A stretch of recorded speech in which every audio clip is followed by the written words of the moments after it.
Hello, gamers. You're listening to the Short Pause Gaming Podcast. This is episode number 159.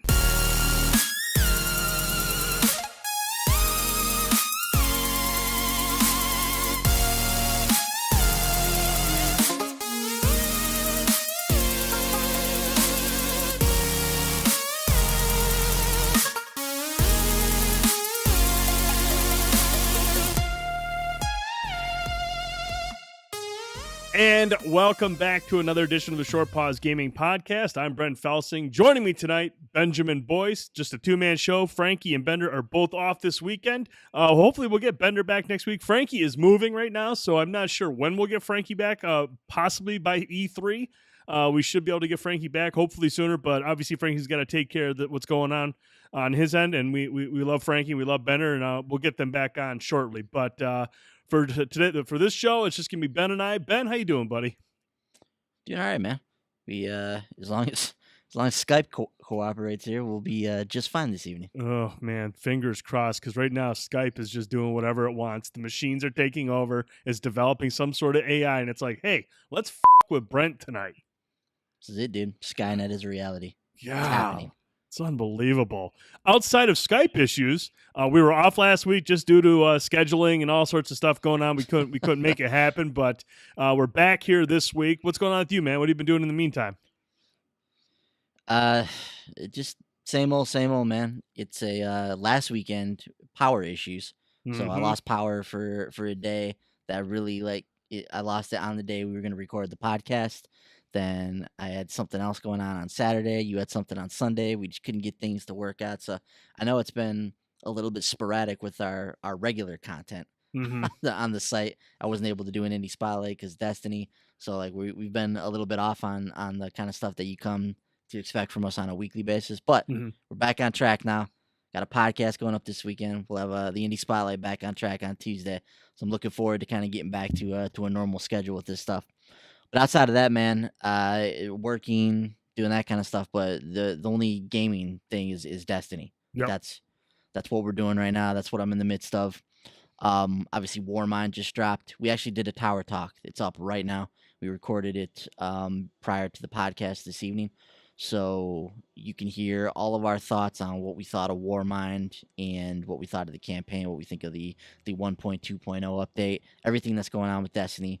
If you guys aren't listening to Tower Talk, we've moved all of our Destiny-focused content over to that program so that you guys have one nice, tidy little area where you can get all of our Destiny thoughts on a weekly basis. So make sure you subscribe to the YouTube channel. Make sure you're watching Tower Talk, leaving comments.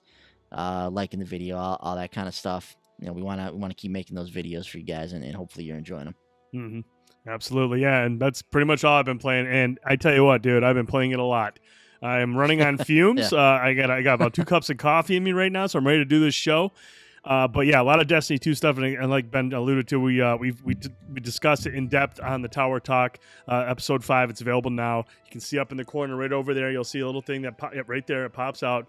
So now you can click on it and go watch episode number 5 after you watch this podcast. So watch this first, absolutely. Then go watch Tower Talk number 5. But other than that, dude, I don't have a whole lot that I've been playing. Like seriously, everything else went to the wayside. That's it, literally. Yeah. So the plus side is next week I'm on vacation. I have 5 days here, and then I'm on vacation for 12 days, and I'm going to get right back into God of War. I'm going to get back into Far Cry 5. I have everything planned out where I'm just going to game. It's one of those vacation weeks where Melissa's not off from work, so I can just game. And I'll do some yard work. If it's nice, I'll go outside and do some yard work, play with the kids outside. But Ethan's still in school, so I got to do that.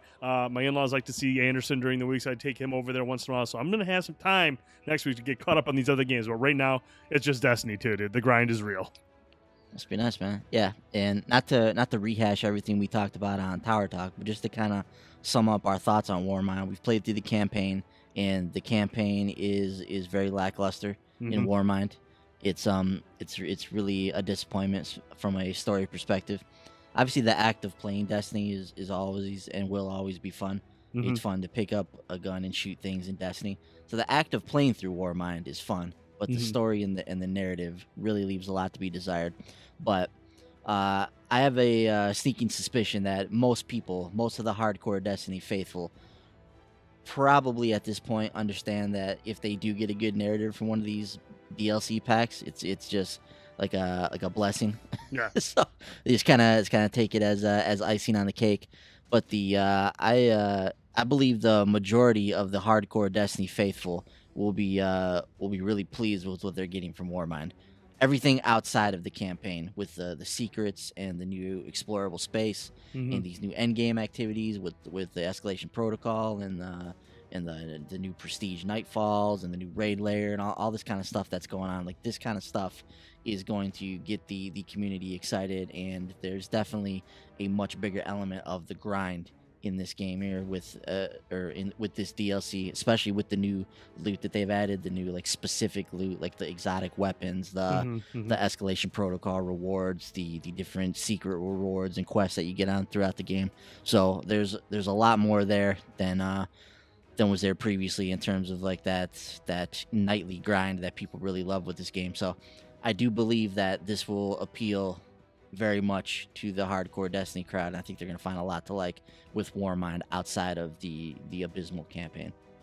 And I firmly believe now at this point, based on everything we've seen, that the narrative in the Taken King was a complete accident. It's quite possible. Bungie had no idea what they were doing. They threw it out there and like, wow, this actually worked. That was an accident. The Taken King was an accident at this point. So again, enough of Destiny 2. Check out Tower Talk episode 5 for more in-depth thoughts there. Boys, let's jump into these new releases, dude.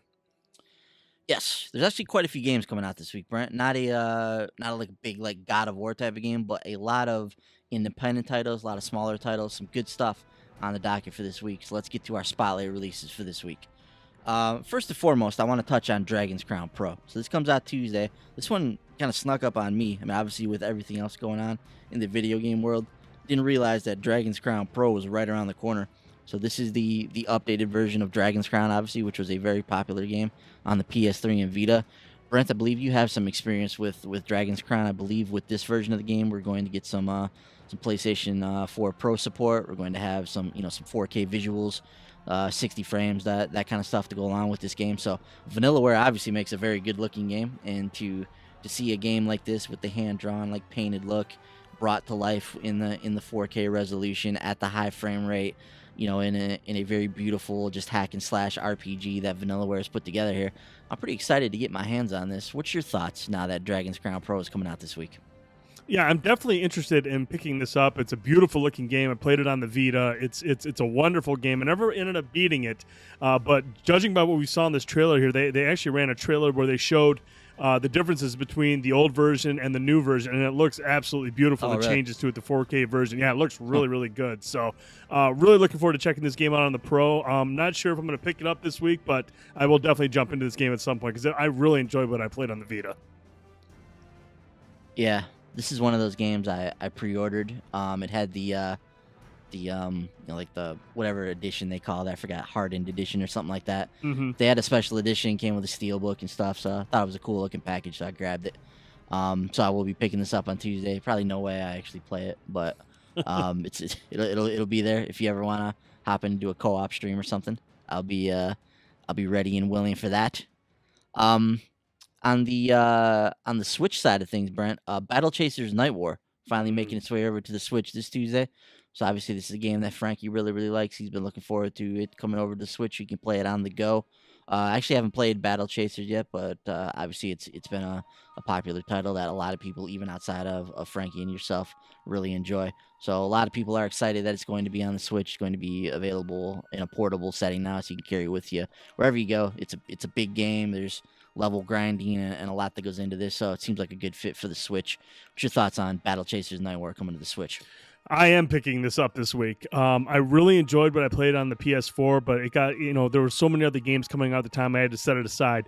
Battle Chasers is a perfect game for the Switch. That is a perfect game for the Switch. I'm definitely going to pick it up. I'm going to trade a couple games in tomorrow, actually, get my eShop cards and have that thing ready and download it on my Switch. But a beautiful looking game, a fantastic soundtrack. The combat system, the battle system is awesome. And it's just, it's an absolutely fantastic game. I know Frankie is super hyped for this as well. He loves Battle Chasers. And I can't wait to have this on the Switch, be able to pull this out. I'm going to break some lunch, get a couple battles in, come back to it at when it's convenient for me. But it's an absolutely fantastic game. Yeah, it seems like a great fit for the system. So I have no doubt that that's going to be a stellar title on there.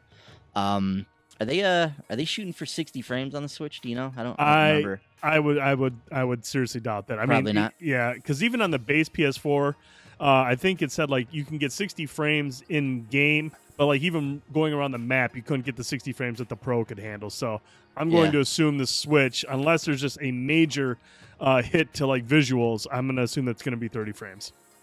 Yeah, I remember them like making some adjustments to the other game and being able to get 60 frames on some of the other platforms. I didn't know, how that might translate over to the Switch, but that makes sense. So, yeah, I imagine it's going to be a beautiful game on that screen nonetheless. So look out for Battle Chasers Night War on the Switch this Tuesday. Also coming to the Switch this week on Friday is Hyrule Warriors Definitive Edition. This is obviously the Dynasty Warriors styled take on the Zelda universe. I haven't played, Hyrule Warriors Definitive or not. So I know there's been several versions of this game. There's one on the Wii U, there's one on the 3DS, and now it's coming over to the Switch. And it's I'm not sure what exactly they've switched on this game. Maybe they've dealt with some of the performance issues that were present, at least in the 3DS version. I know the Wii U version was a little bit better in that respect, but I think it still had some performance issues. So hopefully they've cleaned up some of that for the Switch release. If you're into these kind of games, what do they call it? These Musu games, I believe that's the name for it. If you're into these kind of games, I imagine that this is going to be one right up your alley. If you're a Zelda fan, if you're a hardcore Zelda fan, you're probably going to find a lot to like in here anyways, even if you don't typically get into this genre. It's kind of just fun to get in there with these characters you know and love and just kind of destroy enemies with all these crazy attacks and whatnot.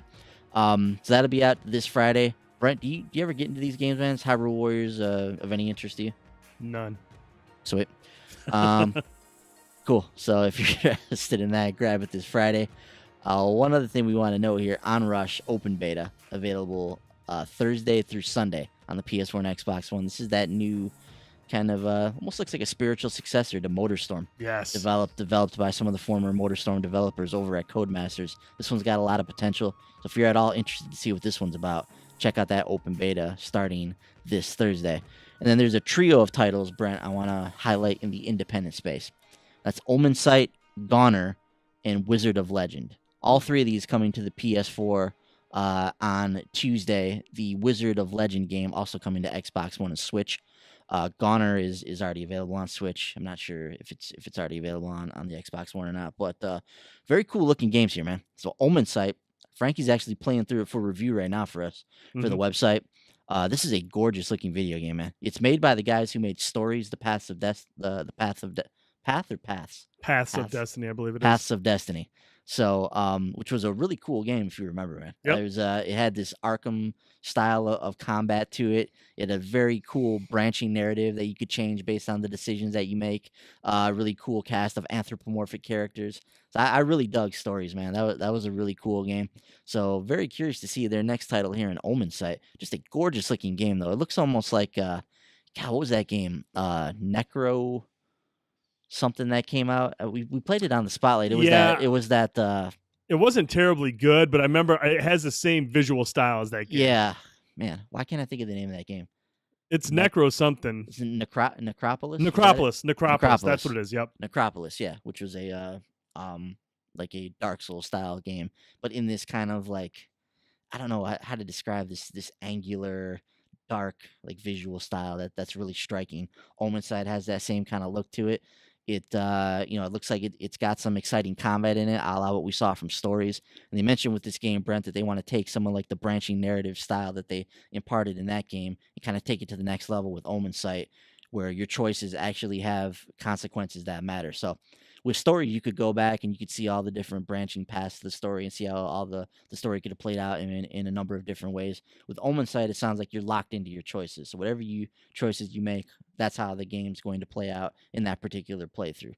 So your choices have real consequence, and it's all based around this murder mystery that you're trying to figure out, and the stakes are high. I mean, the end of the world's at stake here with with this game. So, very very cool looking game, man. I'm super interested in this one. Can't wait to hear what Frankie thinks of that one. Goner is like it looks like a really tough procedurally generated 2D action platformer, which has always looked really interesting. So I'm curious to hear some more about that one. And then Wizard of Legend. I just think this game looks neat, man. It kind of another one of these mage games, these dungeon crawlers where you play as a wizard and do all these different spells and whatnot. So one of these three games we're going to feature on the Indie Spotlight tonight, haven't or on Tuesday night. Haven't quite pegged one that I think would be the best fit yet, but all three of these look really cool. Which one of these stand out to you, man? Omen Sight's the leader in the clubhouse right now, just because Frankie's been talking about a little bit, and what I've seen in the video, it looks really really good. And plus it's on sale right now. I can still grab it for under $20. I have a $20 PSN code waiting for me, so I actually might pick it up because it does look like a beautiful looking game, and I've heard good things about it leading up to it, and I'm really interested in Omen Sight. That'll probably be the one I'll grab this week. And you really liked Stories, right? I did. I thought Stories Yeah. was a really good game. Yeah, so that game was really cool. It's neat to see them kind of take that idea and build on it for their next release. Omen Sight looks to be another step up from what we saw with Stories. So yeah, that one's definitely the leader in the clubhouse for the spotlight. But Goner and Wizard of Legend, which is a cooperative game as well, has some cooperative elements to it. Looks really really cool as well. Love the pixel art style in Wizard of Legend. Love the kind of exciting combat that looks like the game has. So three very good looking independent titles. Be on the lookout for those if you are in the mood for some kind of off the beaten path action this week. So those are our spotlight releases for this week. There's a bunch of other stuff coming out as well. Those are the ones that we think you should focus your attention on. So with that, Brent, let's get into the news. Yes, sir. Now, when we were off, we weren't able to talk about this, but we want to talk about it right now. Is the third trailer for Red Dead Redemption 2 was released, and we got to see a whole lot of cast of characters and some familiar faces, mainly being one of them, John Marston, the protagonist from the very first Red Dead Redemption. This trailer, there showed quite a bit of stuff in there. We got to see Dutch Vanderlyn gang, John Marston. We saw Bill Williamson. We saw basically the entire gang, and multiple other characters that we're going to meet along the way. But man, this game just looks gorgeous in the cutscenes. Anyways, boys, this is a beautiful looking game. And man, I'm growing more and more excited for this title, dude. I don't know about you, but I am really looking forward to playing this. Yeah, it's tough to tell in the trailer what's gameplay and what's like cutscenes, but it looks like it's got that kind of seamless integration of gameplay and cutscene that we're starting to see from more and more titles nowadays. And even playing through something like God of War, man, to see how that game just seamlessly moves from cutscene to gameplay, and they just the incredible visual fidelity on display there. It looks like we're going to get some of that in Red Dead Redemption 2, maybe not to that level in terms of its visual fidelity, but we're going to get that kind of seamless transition between gameplay and cutscene here as well. And I tell you what, man, I never got to play Red Dead Redemption, but watching the trailers and reading about the story for this game, like this just sounds so right up my alley. I love westerns, man. A good western is hard to beat for me. So if this delivers the kind of story that it sounds like it has, and it's able to deliver on that promise, like I don't see how this isn't just a really fun title, especially with the Rockstar open world formula at play here and all the stuff that goes into that, and what is sure to be an extremely robust online experience with Red Dead Redemption as well. I'm super curious to see what comes of this game. And it's crazy to think, man, that in a year that we're getting God of War, and Monster Hunter was earlier this year, and we've got all these other titles coming up like Spider-Man and Detroit, and State of Decay is getting ready to come out. But it's been just a really strong year for video games so far. We haven't even gotten to stuff like Red Dead Redemption 2. I almost forget that this game's on the horizon this year. Like, this is a huge title, which has the potential to not only be just the biggest hit of the fall, but to potentially be the best game of the year, of the entire year. And I often forget that this one's on the docket because I'm excited about Spider-Man, because God of War is on, because we're in the middle of Destiny. Like, this kind of gets lost in the shuffle for me. But yeah, this game is for real, man. Like, literally, Call of Duty and Battlefield and all these guys kind of got out of the way of Red Dead Redemption. They're like, okay, this thing's pegged for the end of October. We want nothing to do with anything around that date. We are getting as far away from that as humanly possible. So obviously this game has a huge amount of potential and a huge like weight on its shoulder to deliver with its story and with its game. But from what I've seen so far, man, I can't wait to play this game. hmm and based on what I played in Red Redemption 1, the story, the gameplay, and all that stuff, in my opinion, this is the game of the fall. I mean, we've got some, like you said, big titles. We got Spider-Man, we've got Tomb Raider, we've got a lot of big titles, the usual suspects, Battlefield 5, Call of Duty, Black Ops 4. But none of it matters. You know, based on what I experienced in Red Dead Redemption 2 is the game that I am looking forward to most this fall. It is the big game. You saw what it did. You mentioned it. It pushed everyone out of the way. Red Dead Redemption 2 is going to own this fall, and it has the opportunity to be the best game that Rockstar has made in a long time, if not ever. Well, they haven't made a game in a long time, so that's true. That's a valid point. that's what happens when you make Grand Theft Auto 5 and it's still in the NPD top 5 every single month, like 5 years later. You don't have to rush. You don't have to make too many games. But yeah, I mean, there's no question, man. This has the potential to just be a huge title. But let's not get crazy here. I mean, Spider-Man in September, like that's the game of the fall. I mean, I agree. I think Spider-Man's going to be a fantastic game. It's going to be a big title. But, dude, this is Rockstar. And we've talked about what happens when Rockstar comes out with a game. It's going to shatter records. It's going to really challenge Call of Duties, the Call of Duty of the world. It's going to challenge Spider-Man. It's going to challenge Battlefield. Rockstar is going to release a title that is going to not only deliver a polished experience, an awesome story, but it's going to rake in the audience. Dude, this thing is going to be a juggernaut this fall. I agree, but Spider-Man. Okay, I mean, I get it. Spider-Man should be really, really good. It'll do very, very well. I assure you that. Two months prior to Red Dead Redemption 2, Spider-Man's doing just fine. It's crazy though too, man. That obviously Destiny's update is going to be in that same window as well, possibly the same week as Spider-Man from past history. So I mean, with Tomb Raider coming right after that, I mean September is the fall is just absolutely stacked, dude. And we haven't even gotten to E3. We don't know who else is going to jump into the fall with an official release of something. So it's going to be a very, very busy year. Going to have to be picking and choosing with the wallet here. Yeah, like September this year looks like fall from like 2016, where you had Call of Duty, Titanfall, Battlefield. I mean, you had and then I think you had an Assassin's Creed in there or something. I mean, it was just an absurd amount of games. And that's what this September's starting to shape up as. Yeah, I mean this is a hell of a year for video games, dude. It's last year was incredible. I didn't think that anything could top what we saw from last year, but this year is like hold my beer. So, yeah. I mean, yeah, when all is said and done, this could end up now being the best year we've ever seen for games, and that's quite the feat. And I feel like we say that every year. Like I feel like every year it's just getting. I don't want to say worse. It's worse for me because it's worse for my wallet. But and for gamers in general, I mean, you're just every year we're saying the same thing around this time. Man, this fall is going to be the biggest one ever. Every year we're saying that. So it's like the industry is just like, okay, like you said, hold my beer. Well, let's do something bigger this year. So I mean, it's fantastic. You're going to have your choices everywhere, any genre. There's going to be a big title waiting for you this fall. I can't wait. I mean, I can wait because it gives me time to save up. But yeah, it's going to be awesome, dude. That bar just keeps getting raised, man. It does. I don't know how much higher it can go. I mean, there's got to be a limit to how high that bar can go, right? They can't just keep pushing it. I mean, it's just getting expensive. No, they don't care about that. They want it to be expensive because that means a lot of money coming in.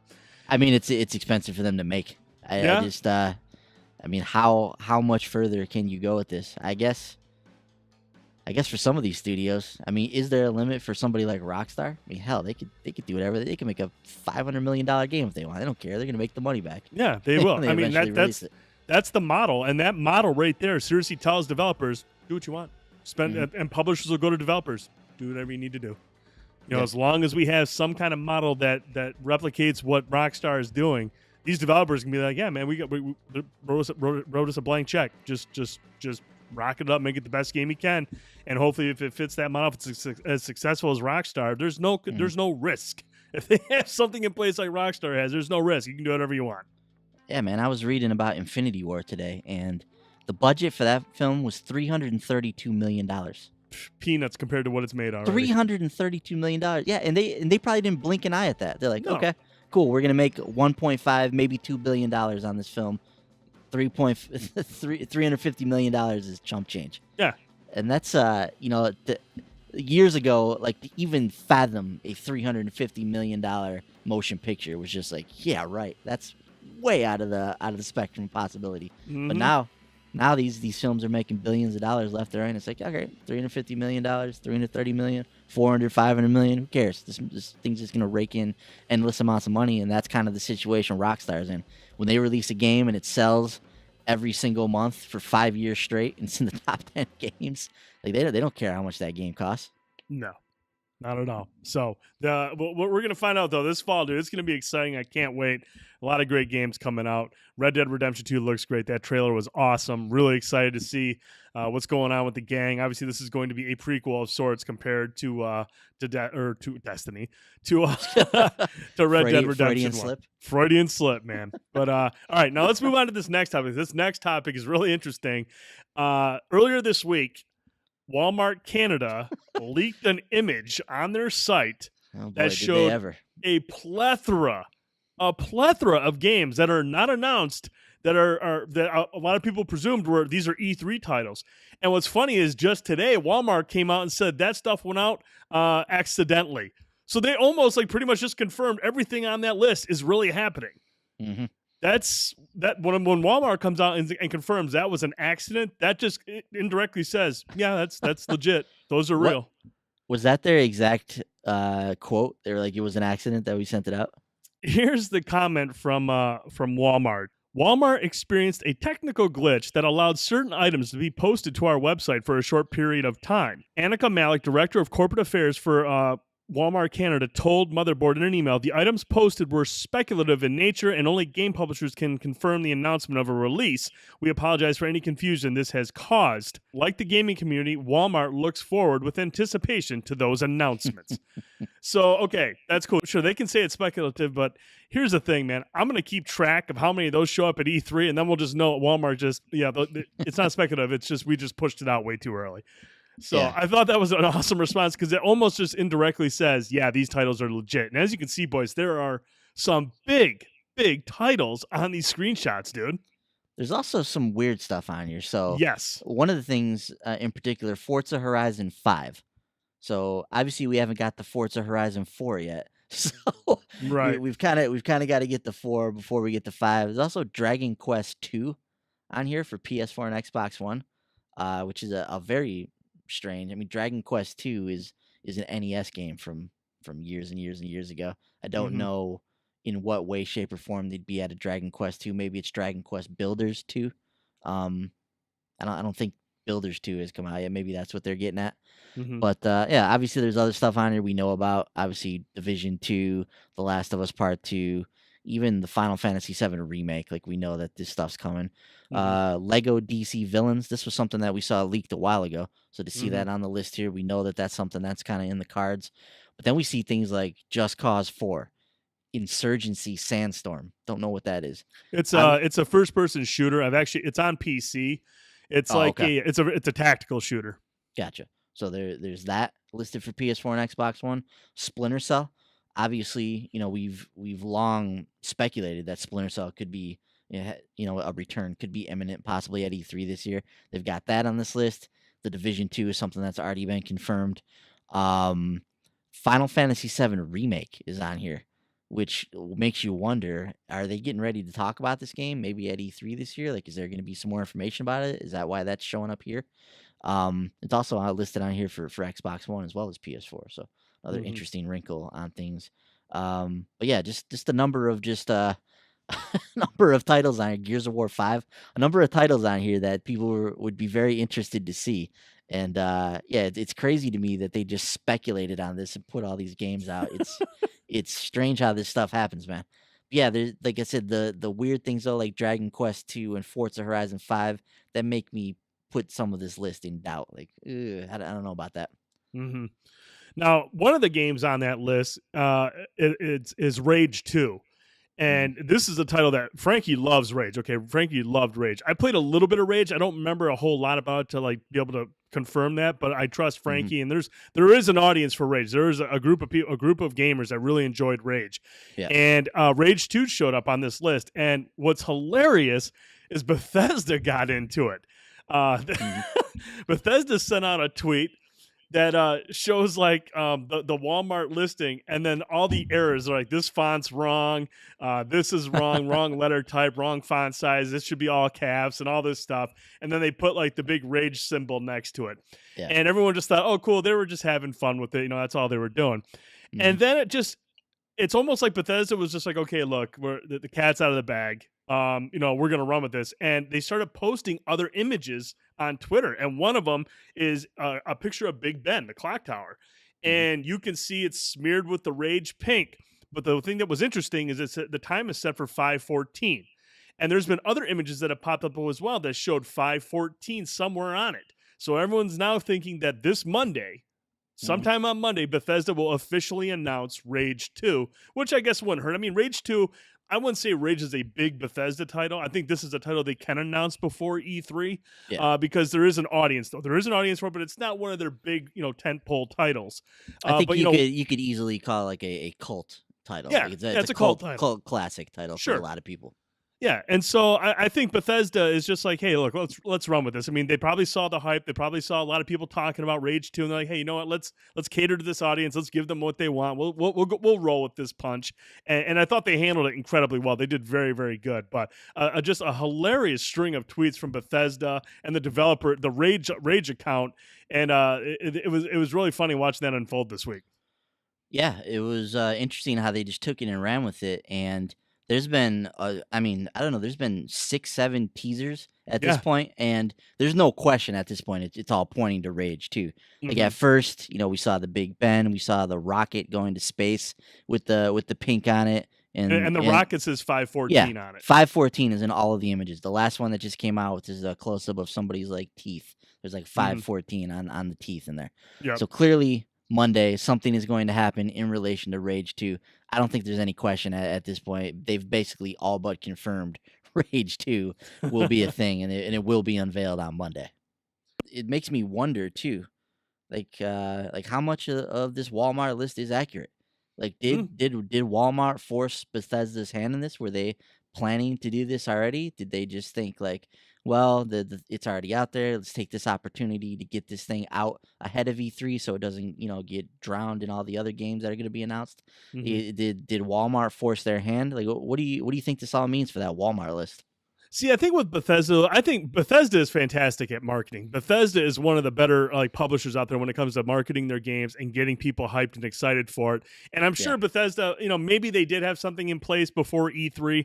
Again, this is one of those titles where I think you can kind of announce it before E3, and like you said, kind of get that cult following going and get them excited. But whether or not it was planned prior to, I don't know. But I do see Bethesda looking at that as an opportunity to kind of jump at it. They probably saw nobody else, no other publishers were having fun with this and doing it. Bethesda's like, here's our opportunity. Let's have some fun with this. And by doing so, man, they've got people hyped. They got people excited before E3.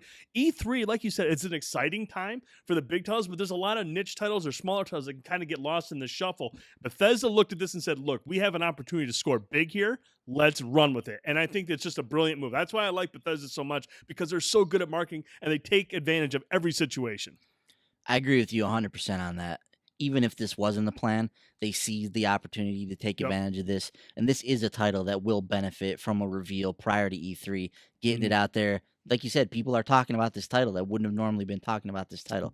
Like I probably would have never talked about Rage 2 if this hadn't gone down the way it has. Right. I don't have any experience with the franchise. I've never been terribly interested in it, but when I hear like Frankie talk about how much he likes it, then I see everybody talking about these tweets, and you see the excitement building up for what could possibly be a Rage 2 reveal on Monday. Then you start to take notice of this stuff and be like, okay, well, what am I missing with Rage? Like, let me pay attention to this. Let me get excited to see what they reveal on Monday. So yeah, I think they've just kind of seized the bull by the horns here and done a great job with this. Yeah, and I'm going to tell you right now, dude, we're officially a month away from E3. We're less than a month away, and I wouldn't be surprised if you start seeing other developers, other publishers start their push for some of these titles like this. I mean, obviously, we're There's going to no get a question. call. Yeah. Yeah, we're going to get a Call of Duty reveal this Yep. week as well. We got that on the 17th. We'll Yeah. talk about it a little bit later, but Battlefield now has something going on where Yep. it's kind of getting people interested in it. But you're going to start seeing these things because again, E3 is a fantastic time. We all love E3, but there is so much coming out of E3. It's easy for certain games to get lost in the shuffle. Bethesda struck first. They hit a home run with the way they're working this rage angle. But you're going to see other developers and publishers going, hey, look what they're doing. They're scoring big. Let's get this out there right now. So between now and E3, it's going to be really, really exciting, dude. Yeah. And part of that too, Brent, is it seems like Bethesda's alluding to the fact that this could be their biggest E3 showing yet. Yep. Hey, and they've had some big shows, specifically with the Fallout 4 show a few years ago. That was a pretty jam-packed E3 presser. Yeah, and P. Hines went on Twitter this week, and he's actually said this, quote, Bethesda Showcase is in 1 month. I'm starting to get excited. We have a lot to show you this year. It might be our longest E3 showcase ever, not sure, but it's packed. And the fact that they're starting to push Rage 2 out there already, I can't wait to see what else, because I mean, they're going to have stuff hidden. They're going to have stuff, locked up tight for surprises during the show. But if this is going to be their longest show ever, and they're already starting to leak stuff out prior to E3, mark your calendars, dude. That Bethesda show could be pretty sweet. Dude, how many developers does Bethesda have under their umbrella? I feel like, obviously, we just got Machine Games, Wolfenstein 2. We just got The Evil Within 2. The ESO continues to kind of go on and do what it does in that space. Mm-hmm. Arcane, like they did Prey not that long ago. Right. Yeah, it hasn't really been that long. They also had the Death of the Outsider. That wasn't that long ago either for Dishonored. Mm-hmm. So what do you think Bethesda has up their sleeve? I mean, is this it, man? Is this Bethesda Game Studios? Are they going to come back in the spotlight at this E3? I feel like, unless I'm just missing some other developers that they have in their stable that could maybe be putting stuff out for us, and obviously with id taking Rage too, like that kind of keeps them occupied. Maybe they have something for a Doom 2 as well. I don't know if there's separate teams involved that or how that works with that group, but like maybe a Doom 2. But I just feel like we got to see something from Bethesda Game Studios at this point. It just seems like if this is going to be your biggest E3 showcase ever, got to have something from those guys, whether it's a new IP or it's Elder Scrolls. Yeah, I mean, and we've Bethesda has said in the past, they're working on other games. I don't think it's going to be Elder Scrolls. I mean, they've said Elder Scrolls is the way that they're working on 2 other titles. They got 2 other titles they want to work on first. I do think we're going to see one of their new IPs. I think we will see a new IP from Bethesda Game Studios, and so that's going to be a big surprise. But I mean, how many other studios they have working on something right now they're going to have out at E3 that they're ready to show at E3? I have no idea, dude. But like I said, that's going to be a kick-ass show. I'm really excited for the Bethesda show, man.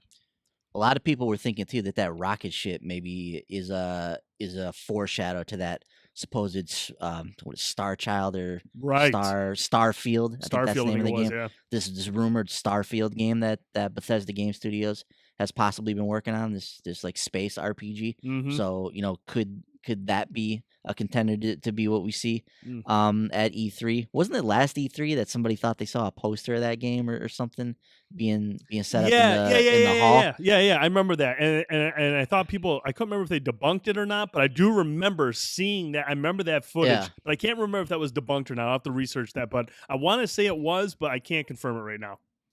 Yeah. So yeah, I just think it's. My money's on this point, man, that we see a new Bethesda Game Studios join. Oh, yeah. I just think that's a pretty safe bet right now. Yep, I think you're absolutely correct. I mean, P. Hines won't be saying this is going to be a big show if it's just going to be Rage 2 and something else. I mean, don't get me wrong, Rage 2 is going to be a cool game. I'm really excited for it. But if Hines is this excited and he's saying this is going to be their longest E3 showcase ever, something from Bethesda Studios is going to be there. Mm-hmm. And if they're saying long too, I feel like one of these games is gonna have to get a lengthy reveal, and it seems to me that they would save that type of a reveal for a new Bethesda Game Studios joint. There you go. So we're looking forward to that one. More E3 news. Sony previews what to expect from their E3 conference. Sean Layden took to the PlayStation blog and had this to say, quote, "In a rare break from tradition, we wanted to give you an early glimpse at what to expect heading into the showcase on June 11th. PlayStation's worldwide studios will be at E3 in full force to provide you with an exclusive look at 4 upcoming titles. Death Stranding from Kojima Productions, Ghost of Tsushima from Sucker Punch, Marvel's Spider-Man from Insomniac Games, and The Last of Us from Naughty Dog, or The Last of Us Part 2 from Naughty Dog. Of course, we'll have stellar announcements from third-party publishers and independent developers who are all busy devising innovative new experiences that will make your heart race and your emotions soar, whether you're playing on PS4, PS4 Pro, or PSVR. So, boys, let's step back and take a look at this for a second. We have a follow-up to this thing here, or to this post by Sean Layden. But first, let's focus on this thing right here. Sean Layden has just come out and said, look, these are the 4 big titles we're going to be talking about at E3. Nope, he's not hiding anything. He said, look, Death Stranding, Ghost of Tsushima, Marvel's Spider-Man, and The Last of Us Part 2 are going to be the 4 big titles we're going to be talking about this year. He's right. This is a break from tradition. Normally Sony likes to kind of sit on things and surprise you, but right now they're saying big focuses on these 4 major titles. Mm-hmm. Yeah, and I like what Sean's doing here because he's setting expectations for everybody. So obviously, with the last 3 years of Sony conferences, like they've been chock full of like these big time reveals, just these games we never thought we'd see, and just just crazy stuff like that, right? From Shadow of the Colossus to Shenmue 3 to the Final Fantasy 7 remake to God of War, all these like big reveals over the last few years. I mean, they've really had the pedal to the metal in terms of reveals. Spider-Man, all this stuff, man. It's just been getting people juiced up. And so whenever you come into a Sony E3 press conference, like there's a certain expectation we have at this point. Like we're gonna sit down for an hour, we're gonna strap in our seatbelt, we're gonna be on this balls to the wall ride where they're just slamming us with new title after new title.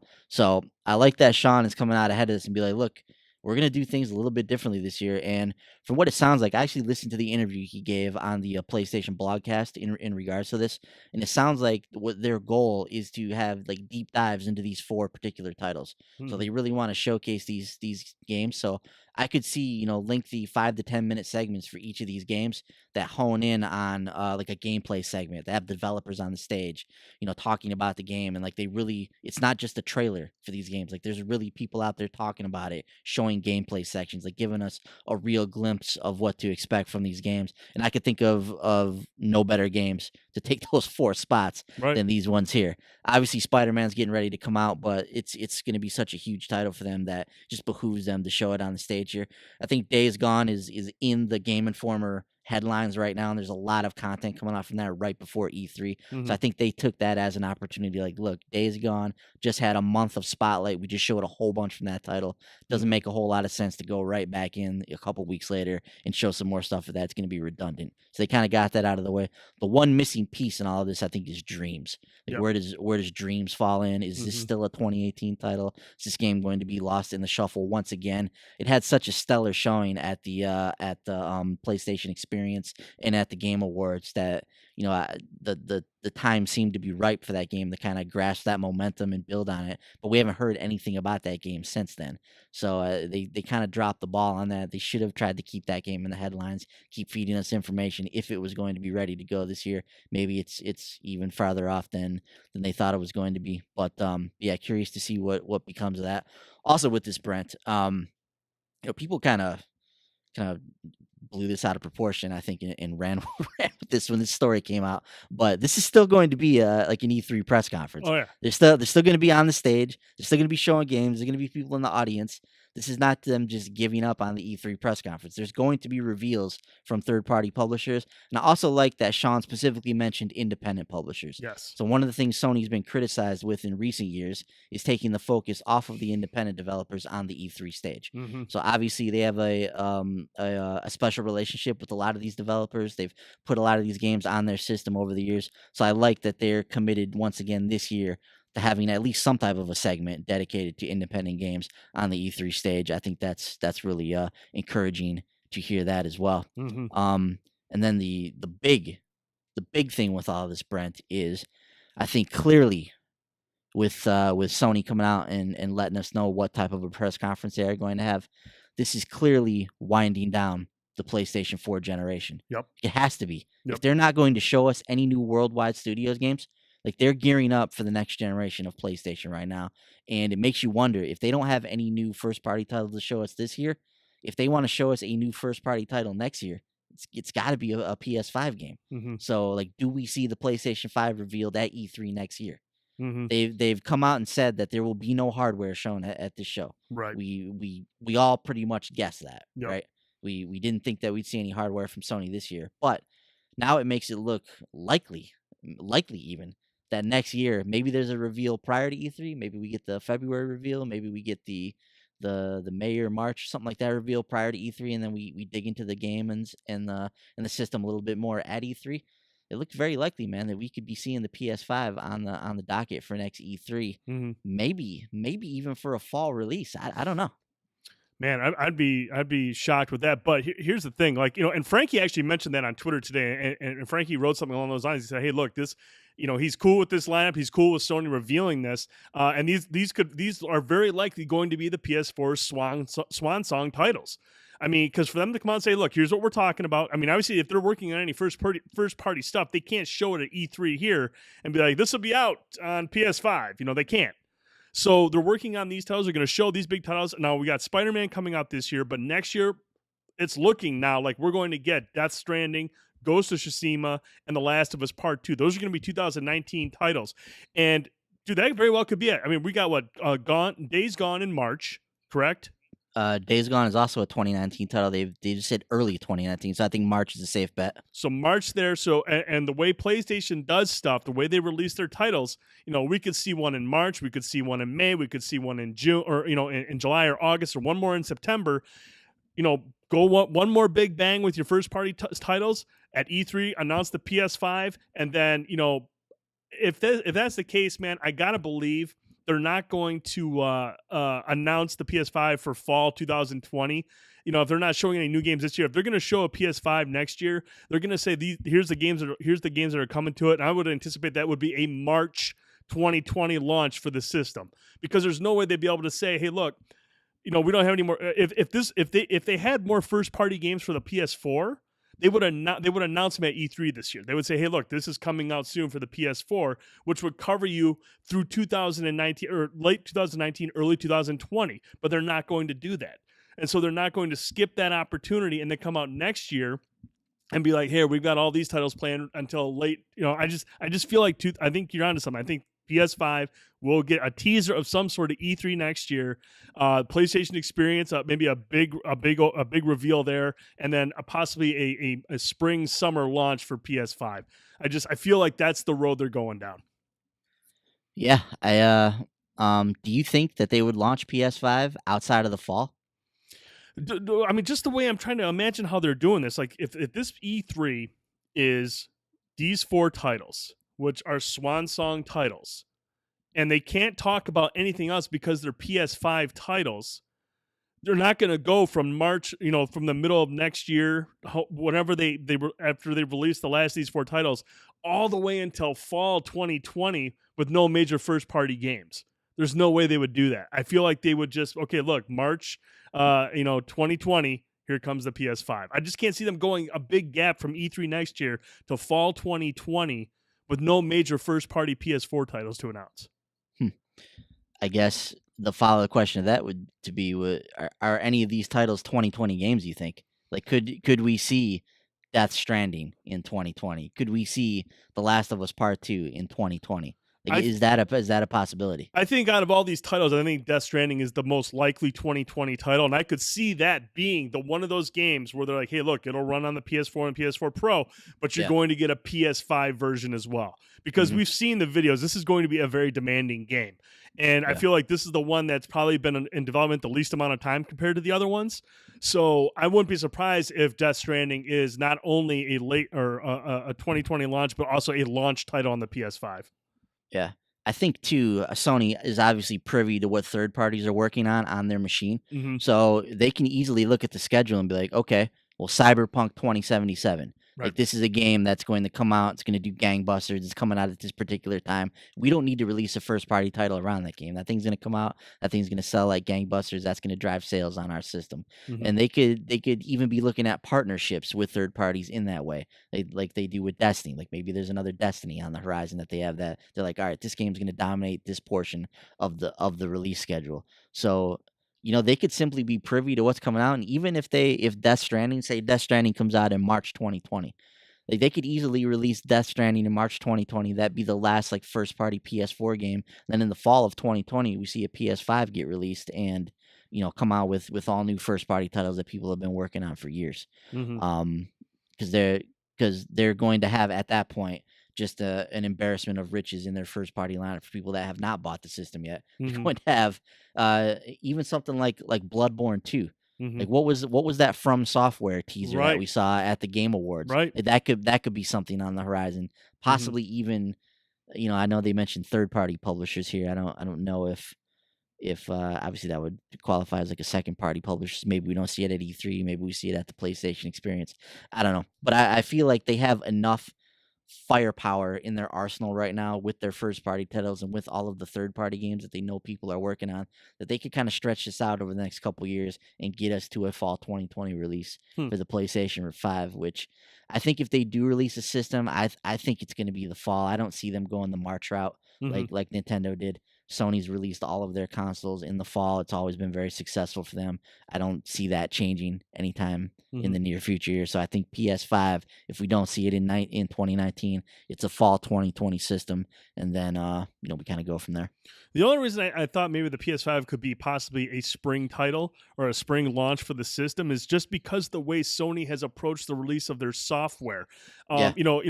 They've obviously benefited from it. They understand that their first party games do a lot better outside of the fall rush. This would allow them to get the system out there. It would have all these big first party games to go with it. Those games would sell, and then they would reap the benefits of the third party publishing rights again in the fall. People would have more money to buy the games and not have to worry about the system. Yeah. No, I think it's a fair point, definitely, and it'll be interesting to see what they plan to do. But between E3 2018 and E3 2019, I'm Yeah. going to be very interested to see what Sony does, like in that window. Like, if they give us a PlayStation 5 reveal like early in 2019, that thing's probably coming out in the fall of 2019, man. If they stick close to their guns and they reveal the PS5 at E3 next year, Hmm. then I could definitely see that being a fall 2020 release, or maybe even a spring 2020 release like you talked about. But yeah, but for this next year, man, it's gonna be interesting to see how Sony moves the chess pieces and what they decide to do. But I think what's clear, man, is we're imminent on the next generation of hardware right now. We know that Mark Cerny's out talking to developers, trying to see what they want out of the next PlayStation, out of the next piece of hardware. Like, we know he's making the rounds, just like he did with PlayStation 4. We've had a lot of speculation about production runs and development kits and all that kind of stuff. Right. Like the smoke is starting to billow, and where there's smoke, there's fire, and it's only a matter of time before Eurogamer, before Jason Schreier, before Patrick Klepek, before one of these guys gets a scoop on the PS5, and we start to learn some of the first concrete information about this. But we're definitely closer to the PS5 than we are further away from it. Yeah, I agree with you 100%, dude. So it'll be interesting to watch that. We're going to keep the E3 stuff going, man. There's a lot of cool stuff coming out. Tis the season, man. It is. It's that time of year, man. Things get exciting. Square Enix has announced their E3 press conference called the Square Enix E3 Showcase 2018. The pre-recorded stream will start at 10 a.m. Pacific time, 1 p.m. Eastern on June 11th, which is Monday. While the company isn't detailing what will be part of the event, it's promising on Twitter that viewers will, quote, discover the exciting future of Square Enix. So very cryptic, not a whole lot to take from that, but we do know Square will have an E3 press conference on Monday, June 11th. Any ideas what we would see from Square there? Exciting future of Square?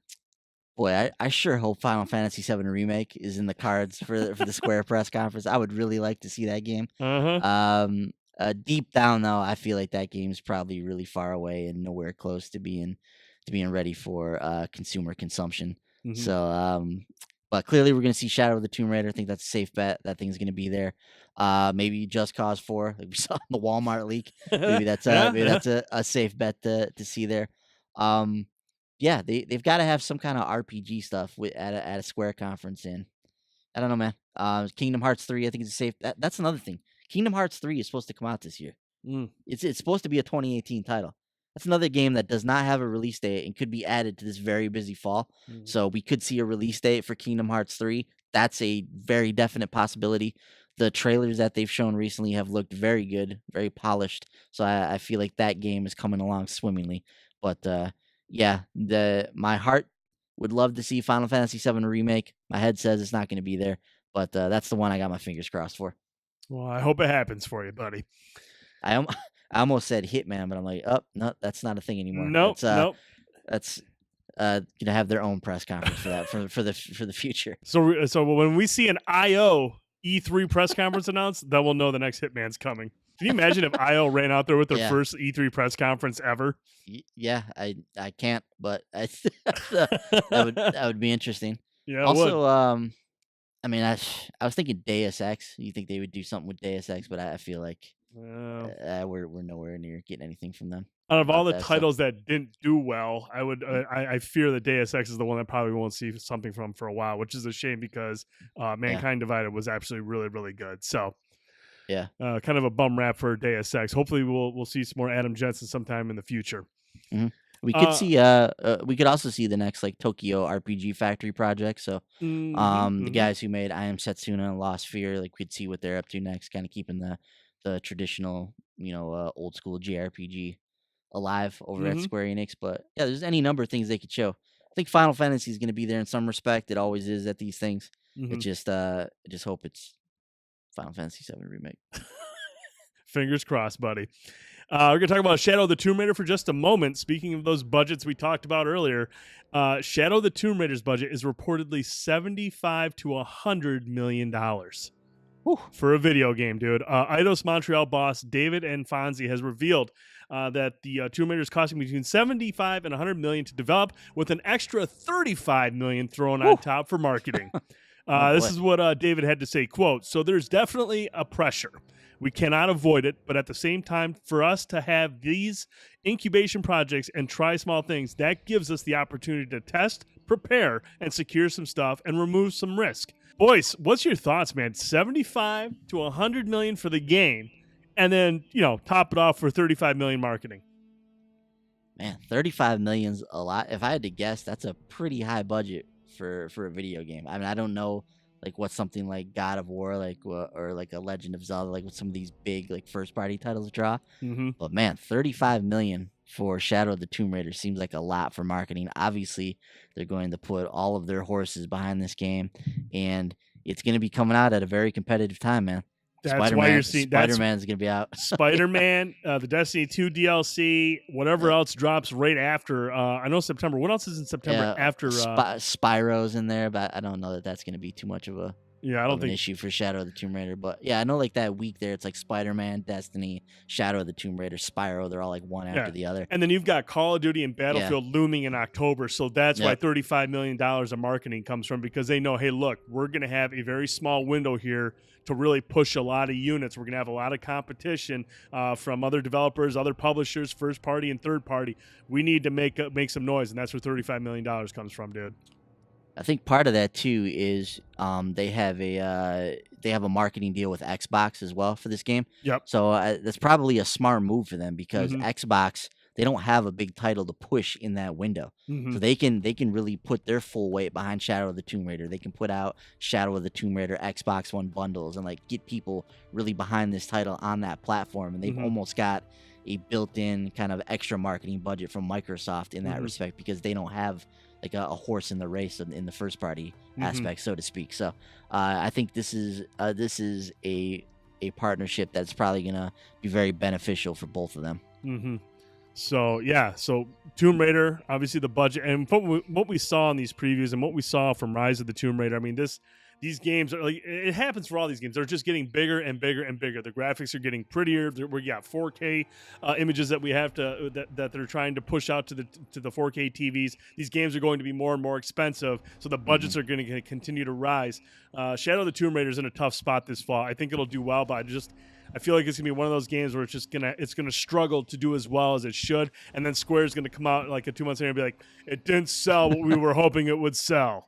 Cool, Square. Well, I mean, dude, when you have $135 million budget, you got to sell some games. Yeah, you do. Make up for that. So, it's one of those things, man. Like as the price of the development of these games continues to balloon, Like you can't come out and drop a video game that sells a couple million copies. It's not successful anymore. Like Mm-hmm. you've really got to get the thing out there and sell multiple millions of copies in order for you to break even and make money on your game. Mm-hmm. So we'll have to keep a close eye on that. Also slated for this fall, Mr. Boyce, we're going to move on over to some Nintendo news.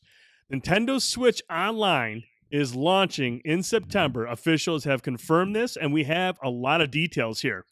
First up, the release window. The paid version of the online service will officially launch in September. In a recent investor QA, Nintendo's managing executive officer Shinya Takashi said there are some aspects of the company's upcoming paid online service that will be, quote, worth the wait. Pricing: Nintendo Switch Online will cost $3.99 for 1 month, $7.99 for 3 months, or $19.99 for the whole year. While some Switch owners are sure to grumble about having to pay for a service they've been using for free for over a year, the pricing is significantly lower compared to what we have to pay for, PlayStation Network and Xbox Live. The next thing we're going to talk about are classic games. Subscribers to the paid service will have access to a compilation of classic games with added online play. With online play added to every classic game, players can compete or cooperate online with friends, share their screen, or pass the controller depending on the game. This Nintendo Switch Online smartphone app also enables voice chat during these classic play sessions. Cool, so we're still going to be using the app this fall. Not going to build it in. Awesome. Sure are. Which means I won't be using it. Cloud saves. Nintendo Switch Online will finally introduce the ability to back up save data through cloud saves. Subscribers to the online service are able to save their data online for easy access. Details about this feature will be available before the paid service launches in September. And then lastly, using the Switch Online app will require a subscription. The Switch Online app carries half the weight of Nintendo's online service. It lets the Switch owners use voice chat and invite friends to play. It's free to use now, but once the paid service launches in September, the party's over for you freeloaders. At that point, Nintendo says, quote, most gamers will require a subscription. Most games will require a subscription to play online and use voice chat. So, boys, we're starting to get a clearer picture of what we're getting here. Based on the stuff that we do know, does anything stand out to you? Any concerns, things that you like, based on what we know so far from the service? Man, it's just not enough. I mean, $3.99 a month is obviously very affordable. $20 a month is very affordable. But like you said, it's just weird that the way they did this. It's going to be a year and a half the system's been out, and all of a sudden you're gonna be like, hey, by the way, we're gonna be charging you to play those games and use this online app to talk to your friends now. Have fun with that. It's just um, I get it. I'm fine with it. I would be okay paying the money for it, but it's great to get cloud saves. But this is all stuff that should just been here from the beginning. I mean, cloud saves are just are par for the course now. We've had those on Xbox One, PlayStation 3, Xbox 360. I mean, these things have been around for years. We've had cloud saves for 10 years. So it's great that it's here now, but this is stuff that should have been here from day one. And it's cool to get the Nintendo games, but do I want to play Balloon Fight? On online, I'd probably not. So it's cool to get the NES games, but these are games that you fire up, with the exception of maybe something like Super Mario Brothers 3. That's a game that obviously stands the test of time, and you can plug that in and still play through it and have fun. But I'd really like to see Super Nintendo games. Those are really the games to me that have held up the best over the years. So would like to see those at some point. Who knows if that's in the cards at all. But yeah, it's you still got to use the app, dude, to talk to people, and it's still cumbersome to try and set up that and how that all works. You still don't have any kind of robust streaming capabilities on the platform. Still don't have an achievement system.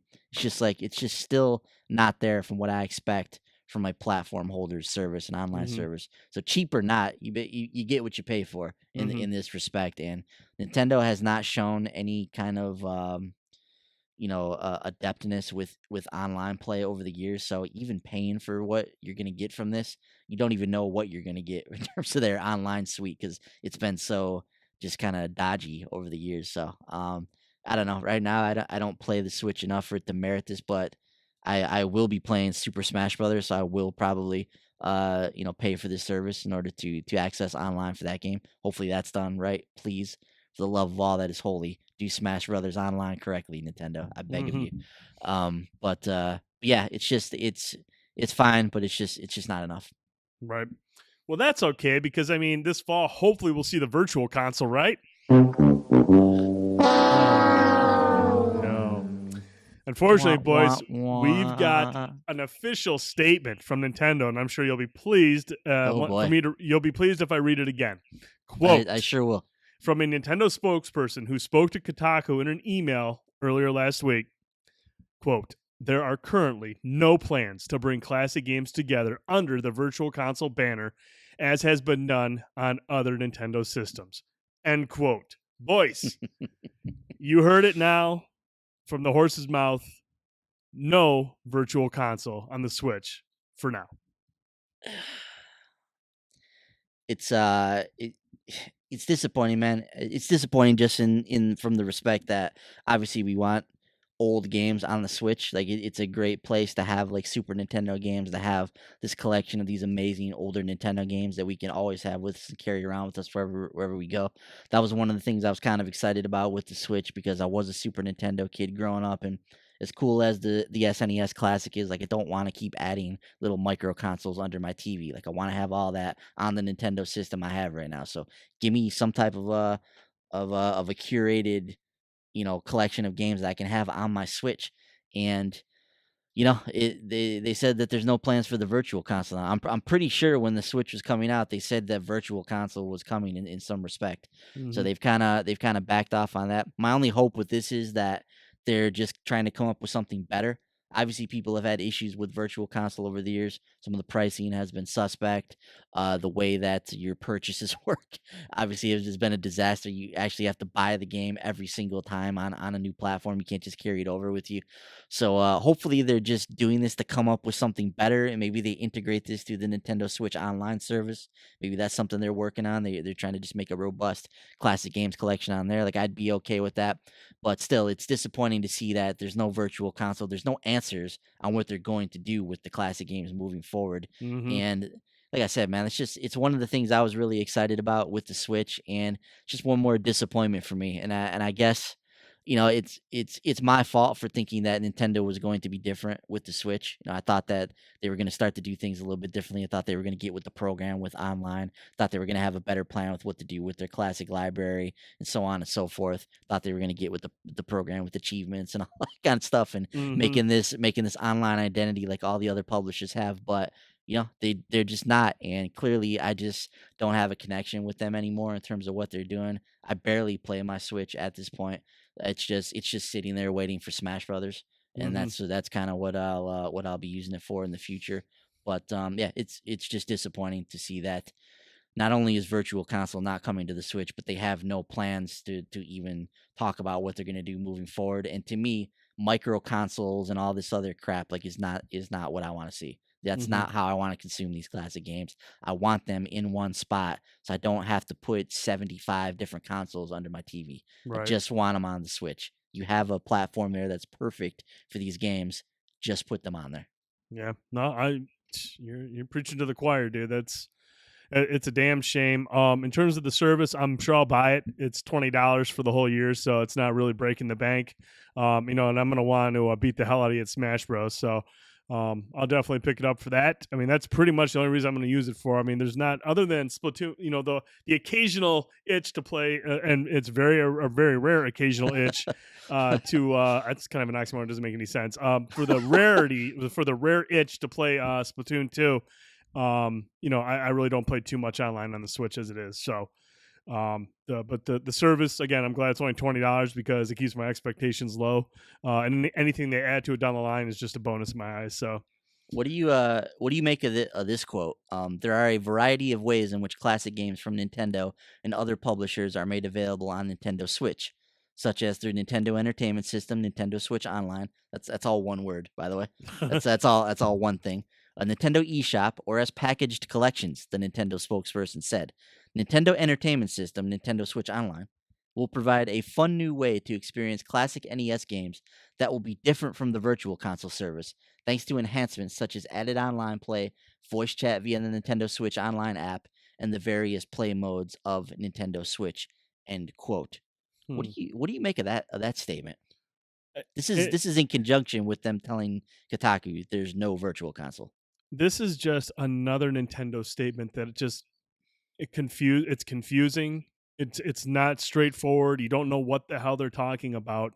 I just want a game in a regular form. I just give me a digital download. I don't want to hear about packaging and all. It just sounds confused. It just sounds like Nintendo again doing what Nintendo wants, trying something different, and it was a headache. Hearing you read that because I just don't know what the hell they're talking about. Yeah, to me, it just sounds like they don't have a plan for their Right? classic Exactly. games. Like they don't have any kind of curated system or virtual console banner that they're going to put these games under on the Switch. It's going to simply be, hey, whoever wants to release their games, just release them. Like Sega's releasing classic games, Hamster's been releasing the Neo Geo classic games. So everybody just do their own thing. We're going to put our games on the Nintendo Switch online service, see where that goes, and then we're just kind of going to get this hodgepodge of things, and maybe we get some classic games and maybe we don't. Hmm. So it just sounds to me like there's no plan for the future right now, and that's disappointing. Indeed, it is. And the last bit of Nintendo news, an announcement that many of us, I think, were anticipating at some point. Monster Hunter is going to come to the Switch in the West, boys. Monster Hunter is coming in the form of Monster Hunter Generations Ultimate, the 3DS game. It'll be released exclusively on the Switch on August 28th. You'll be able to play local wireless or online multiplayer with up to 3 other hunters for the first time. You can also transfer your original Monster Hunter Generations save data to continue your adventure in Ultimate. Mm. So Monster Hunter is coming to Switch. It is coming, but it's in the form of Monster Hunter Generations Ultimate. I don't even know what the differences are going to be between the. Generations. Is this the 3DS game? Is that what this Yeah, was? yeah, Okay. it's the 3DS game that's coming over to the Switch. So I Mm. I mean, based on what we saw in the trailer, it obviously does not look anything like Monster Hunter World in terms of its visual fidelity and all that. But the fact that Monster Hunter is coming to the Switch, I mean, it was a given. It had to happen at some point. They have to get a Monster Hunter game on there so you can use that super awesome online app in the fall to play. So, but I mean, Yeah, your that thoughts? that's that Yeah, go that's ahead. kind of the other thing about this to me, just from what we've seen with Frankie and Bender. Like this is a game that's best experienced online with other people, Mm-hmm. and the Switch is not the best place to experience that kind of a game. Mm-hmm. So, whereas it's cool to have a Monster Hunter that you can take on the go with you. It's just I don't know. From what I know about these games, it seems like they're best to play in packs, especially as you get to these like very complicated and big bosses that are in this game that Yeah. require multiple people to take them down. So, how much are you really gonna want to play a Monster Hunter Switch like on the go? Right. Outside of a Wi-Fi connection or whatever. So I don't know. Maybe I'm mistaken on that. Obviously, Monster Hunter was a huge game in Japan Mm-hmm. on portable platforms. I mean, this game single handedly like drove the PSP for years and years and years over there, and was a big reason that that system was so successful. Monster Hunter's been a boon on Nintendo systems, specifically on the 3DS. It's just been it's made that system incredibly popular over in Japan as well, and obviously it's popular throughout the world. So clearly, there's an audience for Monster Hunter in a mobile setting. I just feel like at this point, like after Monster Hunter World and how you see that game operates and how easy it is, or it's really not easy to get together with people, but how you can join up with other people unless they fixed that at this point. I haven't tried it out recently, but how you can get on there and play with other people. Like, how do you go back to that single player like grindy experience on the handheld on the Switch if you're coming from Monster Hunter World? Bender mentioned this too, but this is like old style Monster Hunter. This is Right. obtuse systems. This is a much more impenetrable game than what we saw with Monster Hunter World. So it'll be very interesting to see who takes to this game. Does the Monster Hunter World crowd pick this game up for a portable experience, or is this more of just a casual Switch crowd that has a curiosity in this game that's picking this one up? See, and that's the thing, man. When I watch Frankie and Bender play Monster Hunter World, there's a lot of communication. There's a lot of talk how they're going to tackle the monster, how they're going to use their traps and all that stuff. All that communication is key. Okay, and when you're on the go playing Monster Hunter Switch on the go, you're going to have to, not too many people are going to be able to hook up their phones and do everything they need to do to talk to their friends Yeah. as they play online, and so they're going to have to do that at home. But here's the thing: if you're at home and you're a Monster Hunter fan and you have either a PlayStation 4 or an Xbox One, you have Monster Hunter World, why the hell would you go and play the Switch version?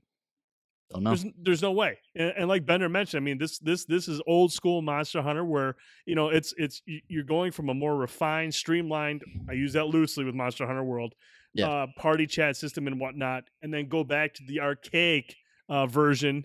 I just feel like there's gonna be no interest in that. I mean, you're literally not gonna want to play the game solo by yourself, not being able, or and not being able to communicate unless you really do want to set up the monstrosity that it is to talk to somebody on the go.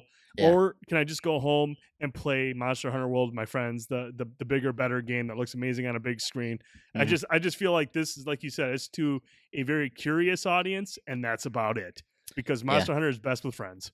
Yeah, that's what I feel like. I know Frankie and Bender are excited to get the game and get it on the Switch, but yeah, it just seems to me that after they get a taste of that and they're like, okay, I would just rather be playing this on the console, on the TV, talking to you like in a normal setting, Mhm. as opposed to trying to set up this Rube Goldberg machine that is the Nintendo Switch online system just so I can talk to you and play the game on the go. It just doesn't seem worth it. And plus, I can't see or Capcom spending a bunch of time making content, extra content for Monster Hunter Generations Ultimate when they're going to be making content for Monster Hunter World. Monster Hunter World is the one that's going to be evolving going forward. I can't see them spending any major amount of time adding anything else to Monster Hunter Generations Ultimate. I just can't. Yeah, I mean they just uh sold multiple millions of copies of Monster Hunter World. I mean they're up to 8, 9, 10 million copies at this point. Who knows of that game, and they're constantly making content for that fan base that's out there. So yeah, it's gonna be interesting to see the dynamic between the two of those and how they work and who picks up this game and who gets into it and how this kind of all plays out. I'll be curious to hear Frankie and Bender's thoughts on it. I do think though that this game probably will sell well simply because it's on the Yeah, Switch yeah. and everyone wants to see how these big titles do on the Switch to be able to play it on the go. That morbid curiosity. Man, a Monster Hunter game in handheld mode on a system that's not archaic like the 3DS. Like I can actually Hmm. play it on the Switch. The curiosity for, especially for Nintendo fans, people who just own a Switch, they're gonna be like, man, I can finally play Monster Hunter. And then they're gonna hop in and play it and be like, wow, this doesn't look like it's as good as Monster Hunter World. And they're gonna be like, well, and I seriously doubt they'll invest any major time into it. Yeah. It just, I mean, look, Monster Hunter Generations, it reviewed very, very well. It's a great Hmm. Monster Hunter game for all intents and purposes, but it's an older game. Monster Hunter World has changed everything for the franchise going forward, and I just can't see anybody who has Monster Hunter World or who has or played it extensively is going to visit Monster Hunter Generations Ultimate and be like, yeah, I want to play this a lot. I can't see it. It's a fair point.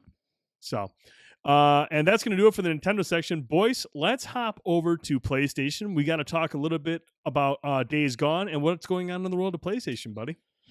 Yeah, so Brent, we mentioned this earlier on the show, but Days Gone is Game Informer's cover story right now. So we've seen a number of articles come out. We're about halfway through the month now, or a little under halfway through the month as we record the show today. So they've actually released the first hour of the game on Game Informer. So you can go in there and watch them play through. There's developer commentary on it as well. I tried to stay away from the video. I didn't want to. I thought about it. I was like, man, I'm really curious. Like, I started the video and I was like, nah, I don't want to watch this. I just want to play the game when it actually comes out. I don't want to go through the whole first hour. So I decided not to watch the video. I've seen the footage though in some of the other videos that they've put out. And I think this game looks really neat. I think it sounds really neat. I'm a huge fan of post apocalyptic literature and fiction and that kind of stuff. So I'm very curious to see how they do Days Gone because, what they've been talking about with this game. Hey man, the director escapes me. Let me get his name right now so I don't mess this up. They've been talking to the game director, and he's been saying how he's a big fan of post apocalyptic stories, but this is going to be a different experience than other like zombie fiction out there, according to him. Um, Game Informer's been talking with John Garvin, and he's been talking about how he's a fan of the post apocalyptic fiction. How he's actually a big fan of zombie fiction, and how he feels that Days Gone is going to be a different kind of game though. It's not going to be just a repeat of The Last of Us. It's not going to be a repeat of World War Z and some of the other zombie games out there. Specifically in terms of video games, he believes that this has something unique to offer in this space, in this kind of story-based open world adventure space. And I'm curious to see what becomes of Days Gone. John said on multiple occasions, early 2019 is the release window for this game. Brent, we talked about it earlier, but I feel like March is definitely a safe bet for Days Gone. Hmm. Could it creep into February? Sure, but I feel like March, like leading into like the end of the fiscal year, that's when we see some of these big time titles like this come out, and this could be the start of kind of the big swan song year for PlayStation 4. So imagine if we get Days Gone in March, and then we get what do we got? Ghost of Tsushima maybe in May, and then Last of Us in the fall, and then Death Stranding maybe in 2020, or maybe Hmm. maybe all of those games have to come out next Mm. year, So, but it's just another big time title in the first party stable for Sony. And like I said, I like what I've seen in this game. Um, I like that they've talked about how you're gonna be able to customize the bike. Hmm. So like you're really going to be able to get in there and customize it from like the exhaust system to the paint job and kind of everything in between. You're going to have this kind of relationship with your bike that you're going to use to not only get around the game world, but it's going to be a big part of your gaming experience as well as you customize it and build it up and whatnot. And then John talked about the length of the game too. He expects it on what they call the quote unquote golden path to run about 30 hours long. So if you play through the game, play through the story, and kind of go through it, 30 hours. But he said you can expect to play the game after the credits roll. There's going to be things that distract you off the main path, so it's going Hmm. to take you longer than 30 hours, more than likely, to play this game. So it sounds like a very very robust game. And yeah, I love some of the images of like the huge hordes of these freakers they call them, and then you throw like the Molotov cocktail into the Hmm. horde and you see them like disperse, and like that kind of stuff's really cool. And hopefully they have the technology and the means to pull this off in a big open world setting, because there's a lot of tech going into this game, man, with the amount of enemies and NPCs on the screen at once.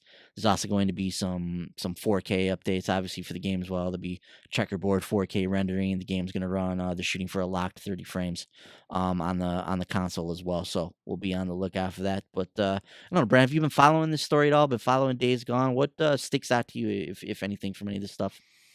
Days Gone. I've said it before. It's obviously it's an impressive looking title. It looks like from what we've seen. I didn't watch the video. I didn't read any of the article. Days Gone. Out of all the games that Sony has lined up that we know about, it's probably the one I wouldn't say I'm least interested in. It's just the one that's not very important to me at this time. And I'd rather just see it when it comes out. I mean, there's all the other games. Like there's just so many other titles right now that I won't say they look more appealing. They just speak a little bit better to me right now. When we get closer to Days Gone launch and the hype starts building and we start really finding out more about the game, then I'll probably get really excited. I'll be really interested in it. But right now, it's just Days Gone. It's just not speaking to me at the moment. Hmm. Yeah, and that's totally cool. For me, Bend has been a great developer over the years. Hmm. This is their first time to really step out and make a big budget AAA first party game for Sony on their major like current console. So I'm really excited for them with this opportunity to see what they come up with. And obviously with the quality of Sony's like first party titles just kind of speaks for themselves, man. So Right. anytime a first party Sony game comes out in an action adventure setting with a story based narrative and hell, even a post apocalyptic setting like this, like my ears perk up, my eyes like get big, and I want to see what's going on with this game. So Bend hasn't given me any reason to doubt them over the years. Sony obviously has a history of quality with these kinds of games. So at this point, I'm simply looking at this as a brand new first party AAA third person action adventure title that's coming out of Sony's first party, and that's reason enough for me to be excited, especially with Bend behind the Hmm. wheel. Hmm. Um, and I do like post apocalyptic fiction. I really do. So I'm curious to see this world and how they build this up, and if they can deliver with the characters and deliver the world. Looks like it's going to be cool. But if they can deliver with the characters, Hmm. this has the potential to be a really exciting experience. I think that's the one thing that I'm waiting to, that I think is going to that'll end up pushing me one way or the other is going to be the narrative, the story that we're getting, and Yeah. how what people are thinking about and saying about it after it launches. I mean that's going to be the key for me. I mean I've played a dozen zombie games. Okay, I've played dozens and dozens of zombie games, Hmm. but it's going to be all about the story for Days Gone. That's going to be the thing that's going to have to really pull me in to really attract me, and I'm sure we'll see more and more and more of it as we get closer to the game's launch. But yeah, that's just kind of the thing with me is and zombie fatigue. A lot of people like to throw that around. It's a real thing. I mean, you can only do zombies so much, and that's why the story is going to be really important. Yes, it's zombies, but is there going to be a gripping narrative there that's going to want to put will me through the game? Hmm. Definitely. Yeah. And it's been very hard for me not to watch the videos. Like, I've Right. been waffling back and forth. I'm like, I really want to know more about Days Gone. Like, I want to know what's going into this game. I want to watch these videos, but I don't. Like, I don't want to watch the first hour of this game. See, Like, and I want that's that to be like yeah. a surprise. I know, and people are like, "Well, Brent, just watch the video and you'll get an idea what the story is." I don't want to see an hour of the video. I want to see Yeah. a story trailer where it's here's what we're doing, here are the characters, here's the threat, here's what we're trying to do. I mean, I just want a 2-minute story trailer. I don't need an hour-long gameplay trailer. That's way too much. Yeah. So yeah, Days Gone, like I said, the cover story for Game Informer this month. So if you're at all interested in this game, follow their coverage all throughout the month. Like I said, they've got several articles on the site right now. I would recommend listening to the quick rapid fire questions that they do as part of these cover stories. Like, those are always fun. They got John Garvin to sit down through a bunch of questions, and I think it's 157 questions. It's an 8-minute video. Watch him throw out the questions and John give the quick answers. I always really like those. But I'm gonna read a quick snippet from what Game Informer had to write here about Days Gone, and it says as follows: does the world really need another zombie game? That's one of the many questions we had before heading to Sony Bend Studios offices in Oregon to check out Days Gone. After spending a couple days playing the game and gaining a deeper understanding of what the studio is trying to accomplish, we came back with an enthusiastic yes. You face a massive undead threat, but they're just part of the dangerous open world ecology. Virtually everything in this dark vision of the Pacific Northwest wants to separate you from your life. Fortunately, you have the tools you need to survive, including your fully upgradable motorcycle. End quote. So, reading something like that, is definitely encouraging. And Mhm. one of the things John Garvin talks about in here, Brent, is he mentions that one of the things that sets this open world apart from other open worlds is the danger, the element Mhm. of danger that is constantly at your back. So at Mhm. any moment, whether or not you're in the middle of a mission or not, whether you're just exploring the world, you could get ambushed by one of these like wolves that's running around the area. Like, they showed a clip of you just kind of getting off your bike about to explore this area. This wolf comes out of nowhere, just tackles you, and you gotta kind of start fending for yourself. So he mentioned that specific line there, dangerous open world ecology. Like, Mhm. that's one of the things that they want to impart with Days Gone, and I thought that was very interesting. Because there's often times in these open world games where you'll get to a certain section, and this is kind of like a chill section. You can wander around, Right. explore, that kind of stuff. You can't do that. There's none of that in Days Gone. Like, Mhm. this is some serious shit going on here. Like, you're in the Mhm. middle of this apocalypse, and you're trying to survive, and the game is going to hit you over the head with that any chance that it gets. So, So this um, sounds like an open world Alien Isolation, and where I'm just constantly stressed out. sure, just like that. Although you won't have a xenomorph bearing down at you No, at, just at a all times. hordes of zombies. Okay, even Yeah, better. yeah. So I'm gonna be curious to watch Game Informer's coverage of Days Gone over the rest of the month, see what they come up with. I'm gonna stick away from the first part of the game videos, but I'm gonna try and watch what else they come out with and see what else they reveal about the game. But very very curious about that game. Still really excited to see what Bend can come up with. I'm really rooting for them because I do like those guys over there. Mhm. All right, moving on with the PlayStation stories. Uh, Probably no surprise here, Brent, but God of War sells over 3.1 million units in 3 days. Becomes the Jeez. fastest selling PlayStation 4 exclusive of all time. Wow. So, in the 3 days from April 20th to April 22nd, 3.1 million units of God of War. And we have a statement from Shannon Studstill, who is the studio head over at Santa Monica. Quote, I would like to personally thank the millions of fans around the world who decided to embark on Kratos' latest adventure with us. Your support is truly inspiring, and it's a reason why we push ourselves every day to go beyond the boundaries of play. I'd also like to thank our creative director, Corey Barlog, and director of product development, Yumi Yang, and our entire amazing team at Santa Monica Studio. The belief in the game's vision and the passion for storytelling across the team is undeniable.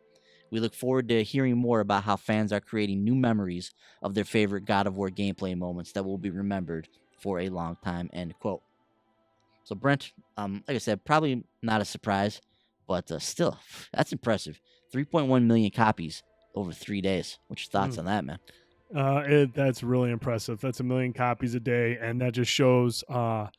You mentioned just a few moments ago, but the quality that is synonymous with PlayStation titles is unparalleled right now. I mean, a PlayStation exclusive typically offers a high quality, polished, strong narrative experience that you can't find anywhere else, and that's why it's why people flock to these games. I mean, God of War is obviously one of the PlayStation's biggest titles. It's one of their tentpole franchises, but with all the hype that was behind this one, the change to the mythology, the change to the combat, there was a lot of risks that Cory Barlog and company took with this game, and once it came out, the word of mouth, and I strongly believe that the release of the reviews like 2 weeks prior to launch was huge in building that word of mouth and getting people really excited for it. So that boded well for the game as well. And then it's just people ran with it. People wanted something big to play in their PS4, and God of War provided that and then some.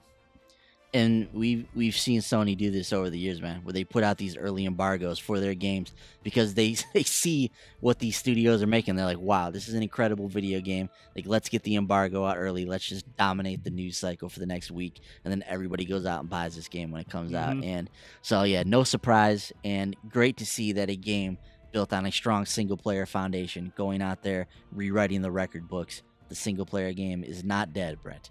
It is alive and well.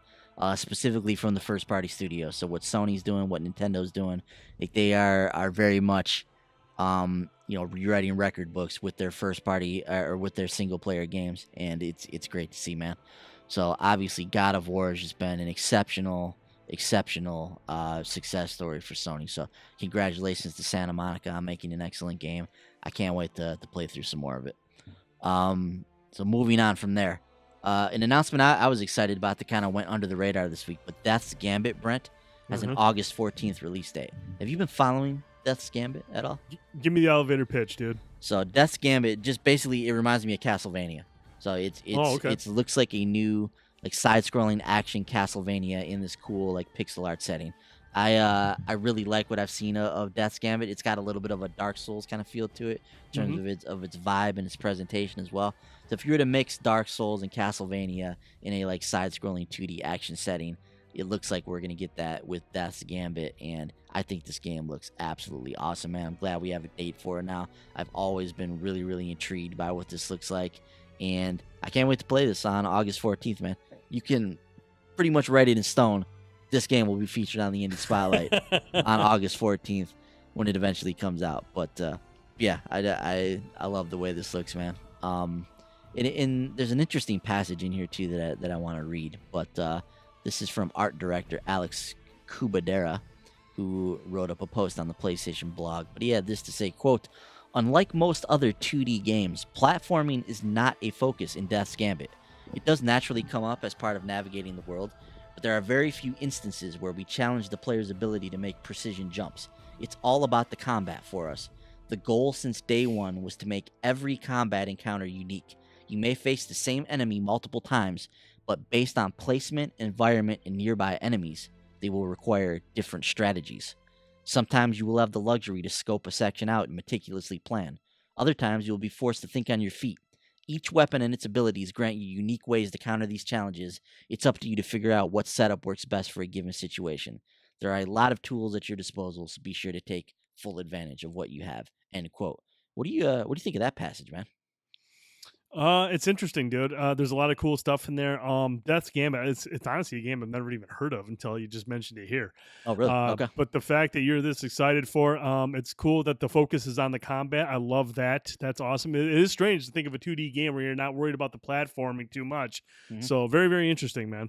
Yeah, I like that they said that in there. Like they're just strictly focused on the combat. There's huge bosses. They're focused on these kind of unique enemy encounters. So like what I've seen from Death's Gambit. If you're a 2D action fan, please keep your eye out for that. I think that's one that you'll dig. And finally, in the world of PlayStation this week, Brent, we want to touch on this. PS2 games are now in the PlayStation Now library, which now houses 600 plus titles. So quite a few games in the PS Now library. This is from the PlayStation blog post. Quote, This month, this is Brian Dunn, Senior Marketing Manager of PlayStation Now. I'm excited to announce the first batch of classic PlayStation 2 games arriving in PS Now, adding to the ever-expanding library of nearly 650 games. Relive iconic PS2 games like Ape Escape 2, Dark Cloud 2, Hot Shots Tennis, and more. These PS2 games are part of the lineup of classic PS2 games that have been ported for play on PS4 and are currently available at PS Store for download, running in HD and with PS Trophy support.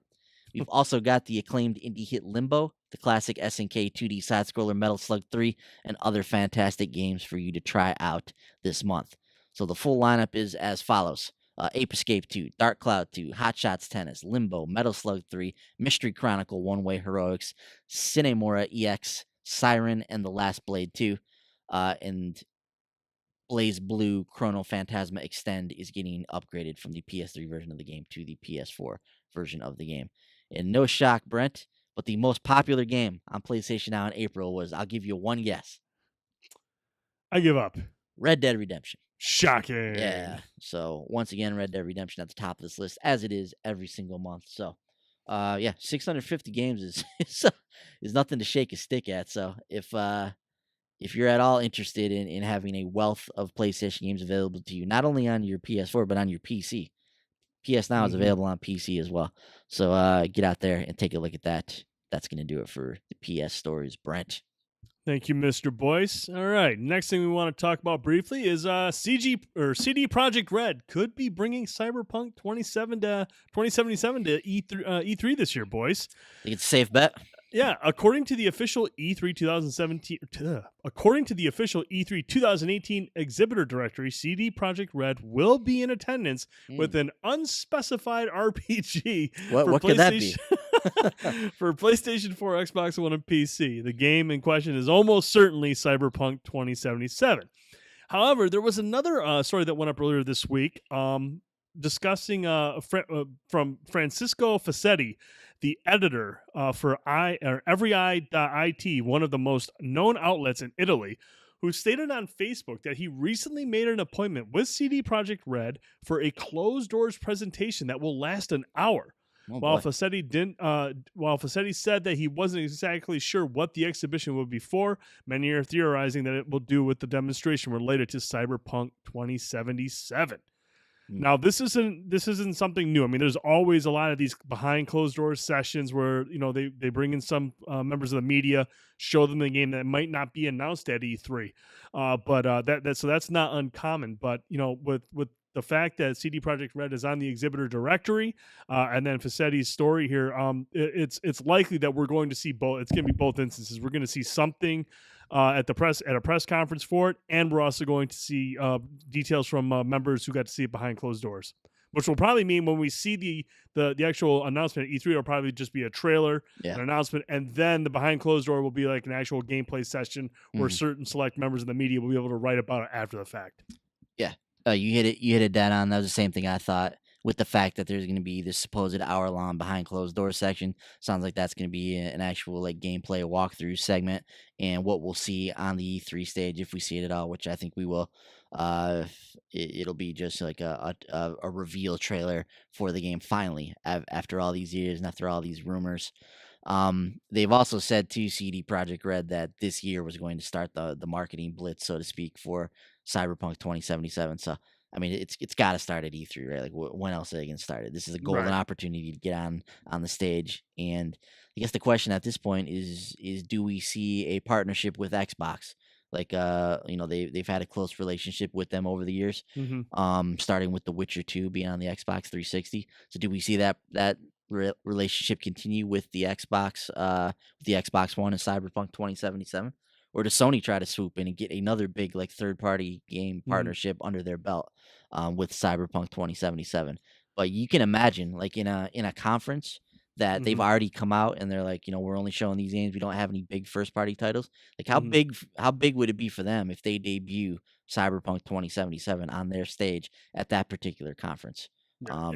That would be massive for Sony, but Yeah. I firmly believe that this is going to be on the Xbox stage. As you mentioned, they've worked with them before with Hmm. Witcher 3. And I think Microsoft will look at that as, hey, look, Cyberpunk 27 is going to be a big, big title from the people that make The Witcher 3. This is going to be a massive RPG. And Xbox will be like, hey, look, we want to showcase this on the Xbox One X. We want to talk about all the bells and whistles that it can do on our system. I think this is just a match made in heaven with, they've worked together in the past, and because it's an opportunity for Xbox to really showcase that game running on their system. Hmm. Yeah, and then the question is when might this game come out? And to me, I've always thought of Cyberpunk 2077 as the swan song of this generation Mm-hmm. of consoles. Like they've already released The Witcher earlier on in this console generation, so I feel like what better way to close out this console cycle, this particular one with the Xbox One, with the PS4, than with a big time title like Cyberpunk 2077. To me, this has like end of the generation written all over it, and this could be like Mm-hmm. the big swan song for these consoles. So I would anticipate seeing this maybe in late 2019, maybe even Mm-hmm. early 2020, when it eventually makes its way out. Mm-hmm. No, I think you're right. I think this will be a. When did The Witcher 3 launch? Was that a fall title? May 19th, 2015. 2015. So four So years. yeah, so three years exactly almost from Yeah. when we were recording So, this. and I can see that being like a May or Oh yeah, I remember a it. s- a It s- came out a in s- May because it came out when House of Wolves came out. If you That's remember, right. yeah. There you go. Yep.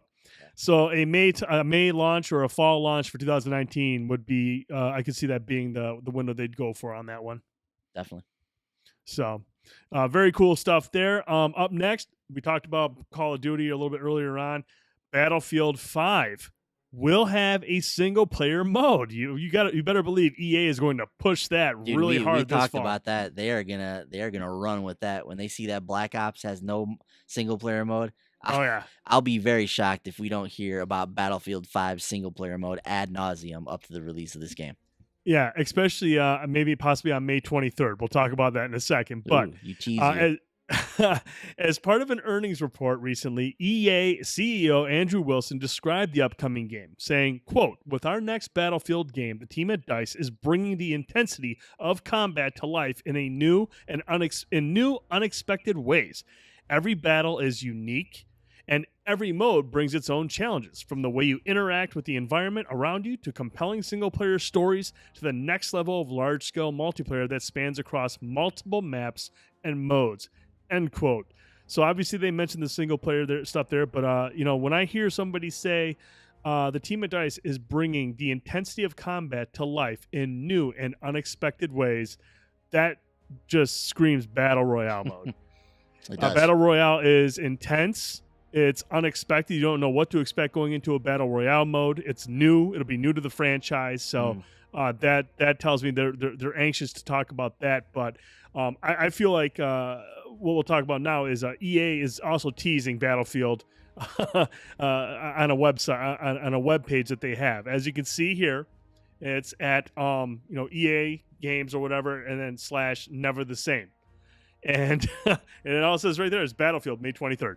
So May 23rd on this webpage, something's going to load up, and it's going to be the new Battlefield game. And you better believe on May 23rd, when they reveal, they're going to talk heavily about an awesome single-player experience that you can get from Battlefield, and you're going to see something regarding Battle Royale. Yeah, no doubt, man. If Call of Duty is doing Battle Royale, there's no way that Battlefield doesn't do Battle Royale. Mhm. Like, these guys are lockstep. They know what the other guy's doing. They see what's going on with the Battle Royale genre. So I think it's a pretty safe bet that when one does it, the other one does it, and it sounds like this fall is going to be the big kind of step into the Battle Royale genre for two of the biggest franchises out there. And those have the potential to just be astronomically huge modes for those games. Interesting thing about the Battlefield 1 single player stories too, Brent, is they note compelling single player stories. Mm-hmm. So do you think that we see the same storytelling style that we saw in Battlefield 1 return in Battlefield 5?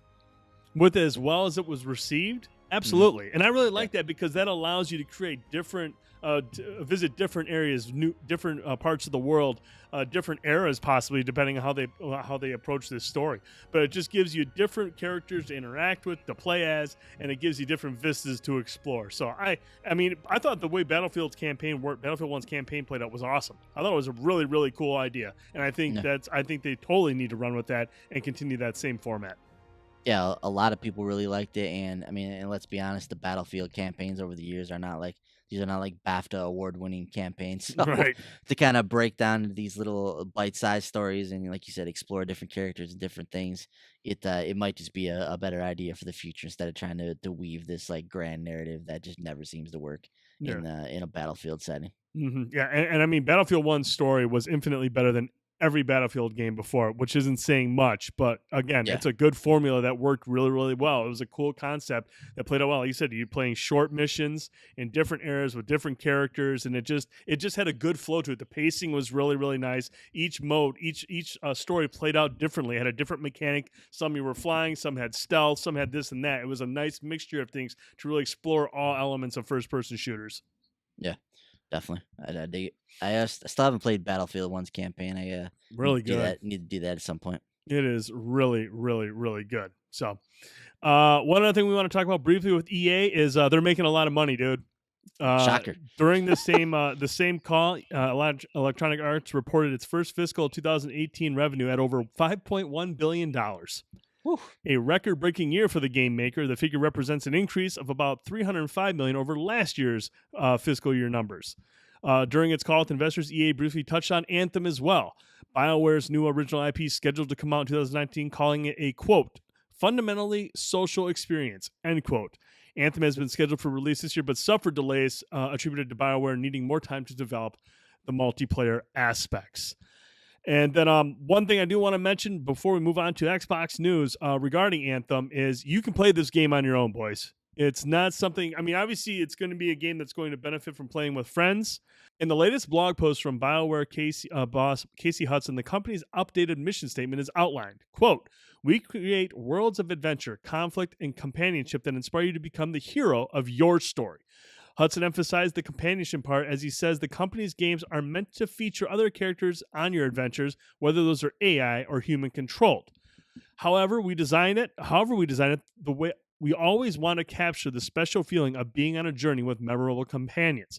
I talked last time about Anthem being a story you can experience with friends. There were understandably some questions and concerns about story in the multiplayer. Specifically, what if I don't want to play with randos? What if I what if I don't have friends that I play games with? And I like to be the one making choices in my story. If it's multiplayer, won't the story get watered down? Hudson attempted to dispel any concerns over this, admitting that they are things he worries about as a player as well. He called the attention to become the hero of your story aspect of BioWare's mission statement. And this is what he had to say. I think the reason people are concerned about whether these things are possible in a multiplayer game is because it just hasn't been solved well before. With Anthem, we're taking this problem head on and structuring the entire game design to provide a specific solution for this. We think it creates a unique experience where you have control over your own story, but your story is set in an ever-changing multiplayer world. And yes, even though Anthem is meant to bring out the best parts of playing as part of an online community, you can choose to play through the story with only your friends or even on your own. End quote. So, boys, I mean, obviously, Anthem, we're all excited about it here. We want to play it because it's another game that's sounds a lot like, you know, it takes a lot of the DNA from Destiny and tries to put it into a BioWare RPG, which is awesome. I mean, that's something we really want to play.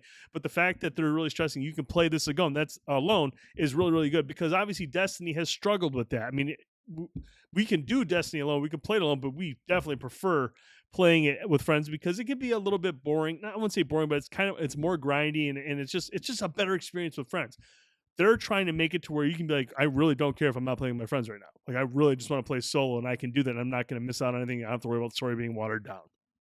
Yeah, and I'll be very interested to see what they come up with for that because that is one of the things I've been wondering about with Anthem.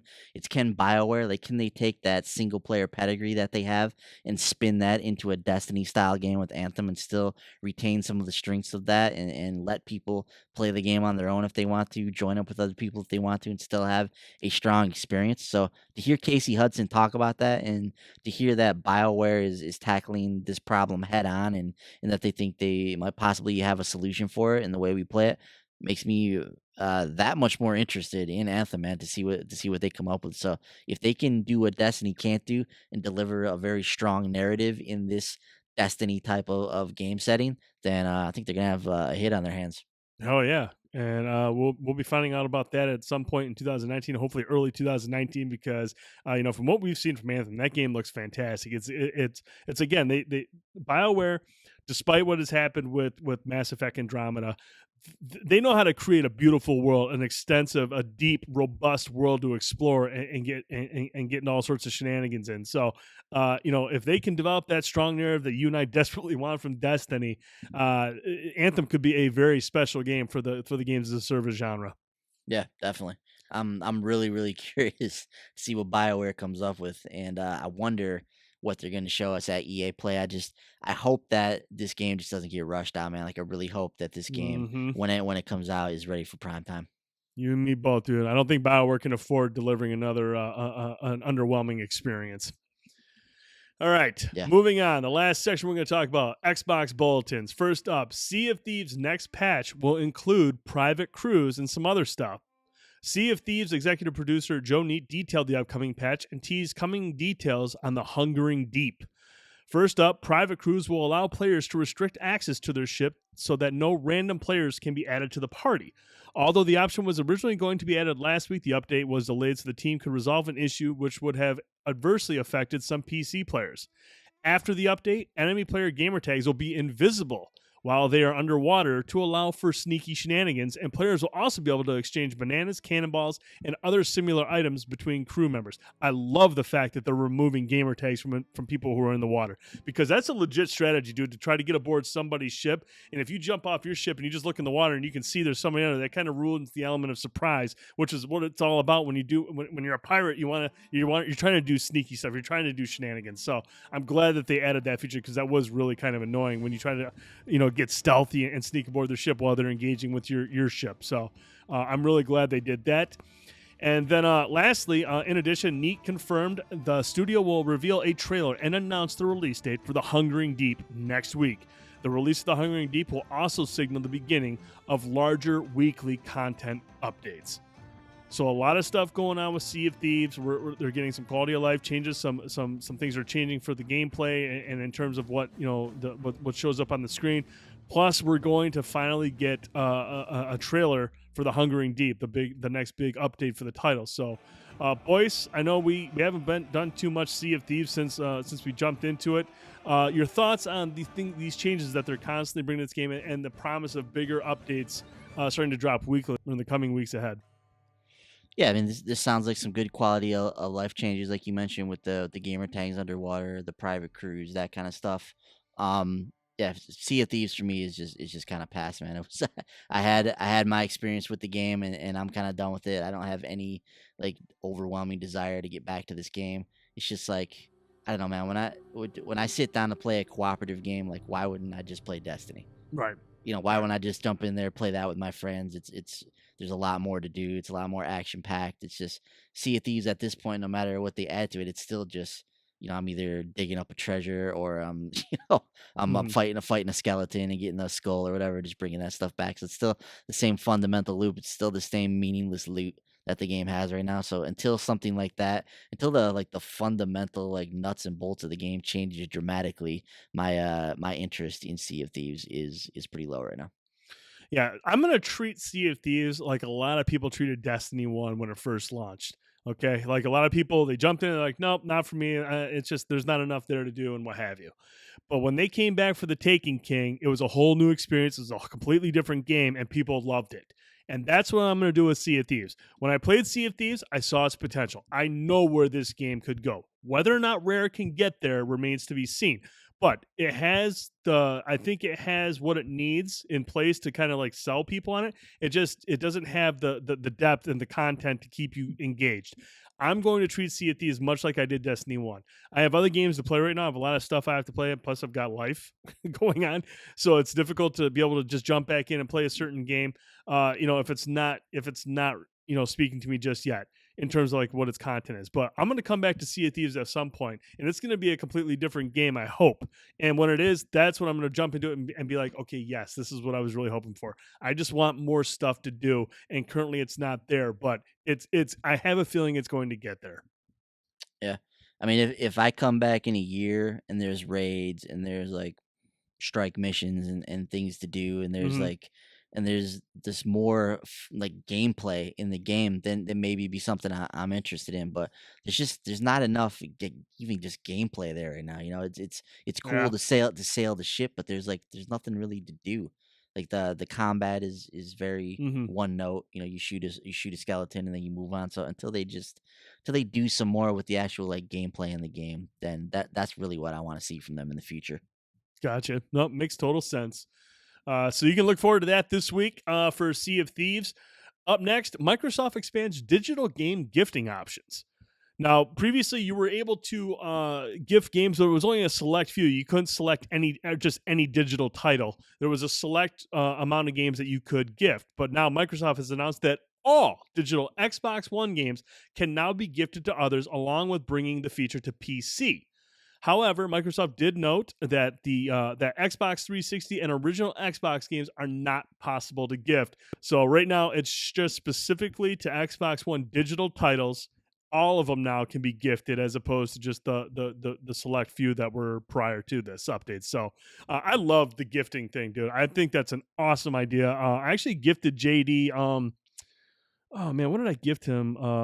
Celeste. I gifted him Celeste a while back, and just the way that you can just hop on there, pick a game, and choose the person you want to send it to, and just pay for it. I think that's an awesome feature. I would love to get something like that on PlayStation 4 because I do like doing that. I like if there's somebody who says, "Oh, I haven't played this game, but I can't get it right now," and I have the means, I like doing stuff like that. Just gifting stuff to people. You can do that on Xbox One now with every digital title, and I think that's a cool feature. It's not something that's going to sell consoles, but it's just a convenient thing. It's nice to be able to hop on there and be able to do that.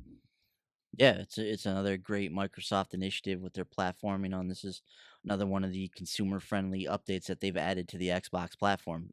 So where backwards compatibility and gift giving, might not sell a console, like it's good for the people that are there, like it builds goodwill with your fan base and Exactly. and and it gets people like brand loyalty and that kind of stuff when they see Microsoft doing this kind of stuff for their platform. So it certainly doesn't hurt anything. It only helps strengthen people's resolve in the platform. It's the little things. The little things.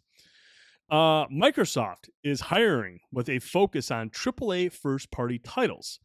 Microsoft job listing suggests the company is turning its focus towards developing AAA exclusive titles for its console. A recent listing is for a principal program manager in Santa Monica, and the candidate will be tasked with growing, quote, internal studio talent and working to help build a new franchise. It also calls for experience, quote, shipping high quality titles at quadruple A standards. Yeah. And a knowledge and understanding of the process of building new IP. So, we've heard this over the last couple of months that Microsoft is, they're looking to buy stuff, and now they're hiring people. They hired somebody from Crystal Dynamics. They're bringing in people, and now we have job listings saying that they're focusing on shipping high quality titles at AAA standards, and that they're looking to build a new franchise. Microsoft has heard from its community. It's heard from Xbox gamers.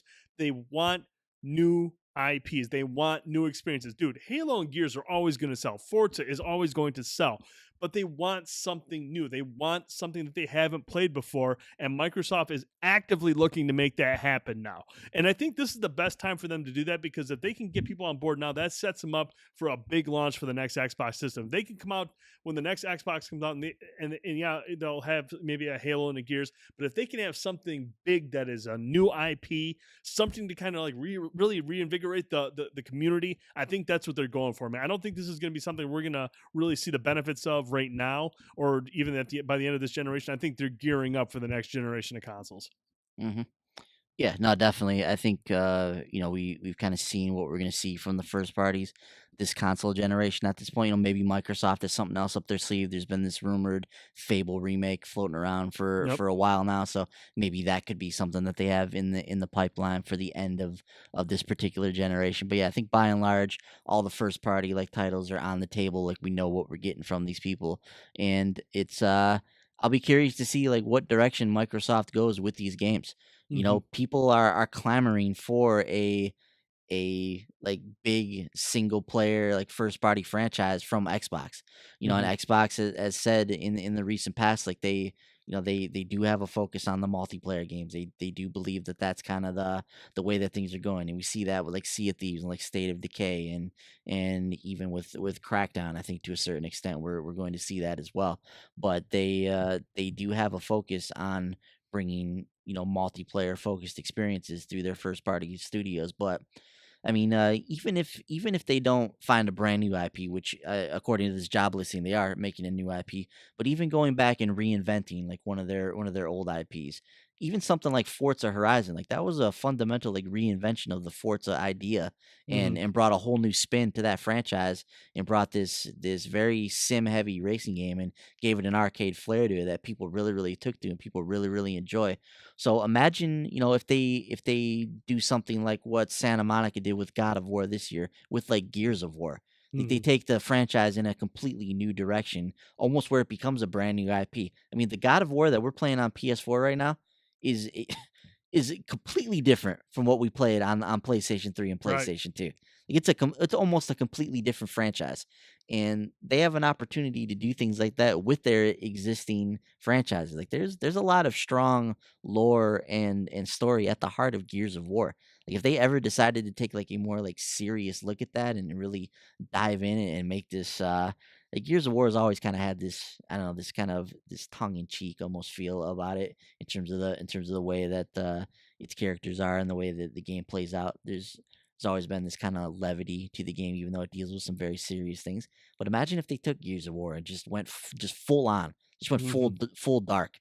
They just went like Last of Us style dark with the Gears of War game, and really built on this bleak setting and this bleak world that they've created there, and just went full down that path. What would that game look like? So Right. something like that I think would be interesting to see from them. But yeah, I will be curious to see like if they do double down and try to come up with that like open world first party RPG franchise that they can claim as their own. Do they try and find something that, or do they just stick to their guns with the multiplayer stuff and just continue to focus on that and the games as a service going forward? But I think they have to see what's going on with Sony and with Nintendo, what they're able to do with their single player first party games.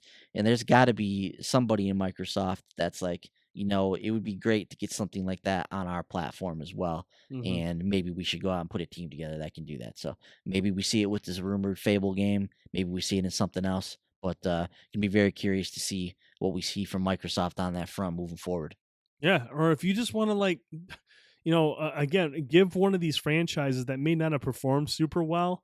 Like if give Rise another try. I really thought Rise was a fun game. I know it caught a bad rap with its reviews, but like bring back another Rise, dude. I really thought Rise was a fun game. I enjoyed Rise from start to finish, and I know that doesn't agree with what critics said, but I don't give a shit what critics think. I thought Rise was a really fun game.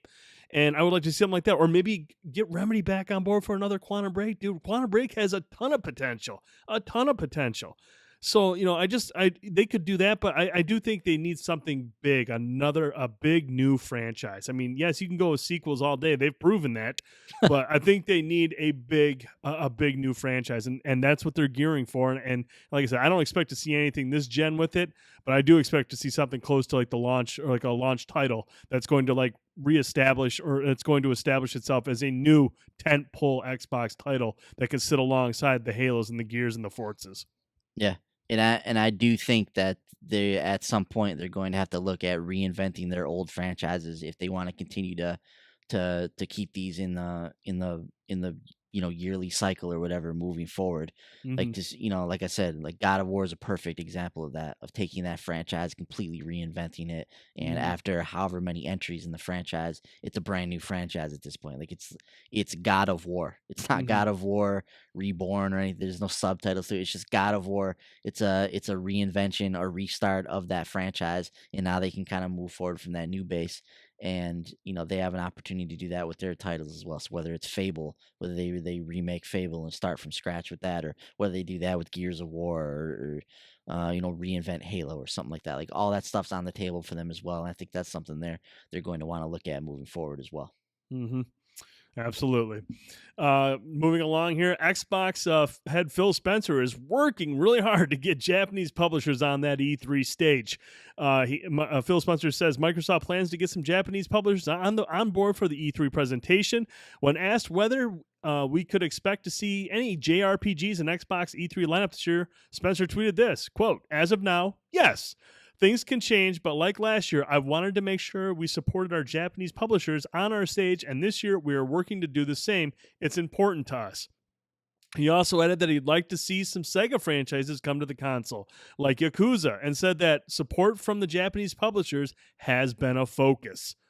So Phil, again, he's going out there. Phil's a hard worker, dude. I'm not.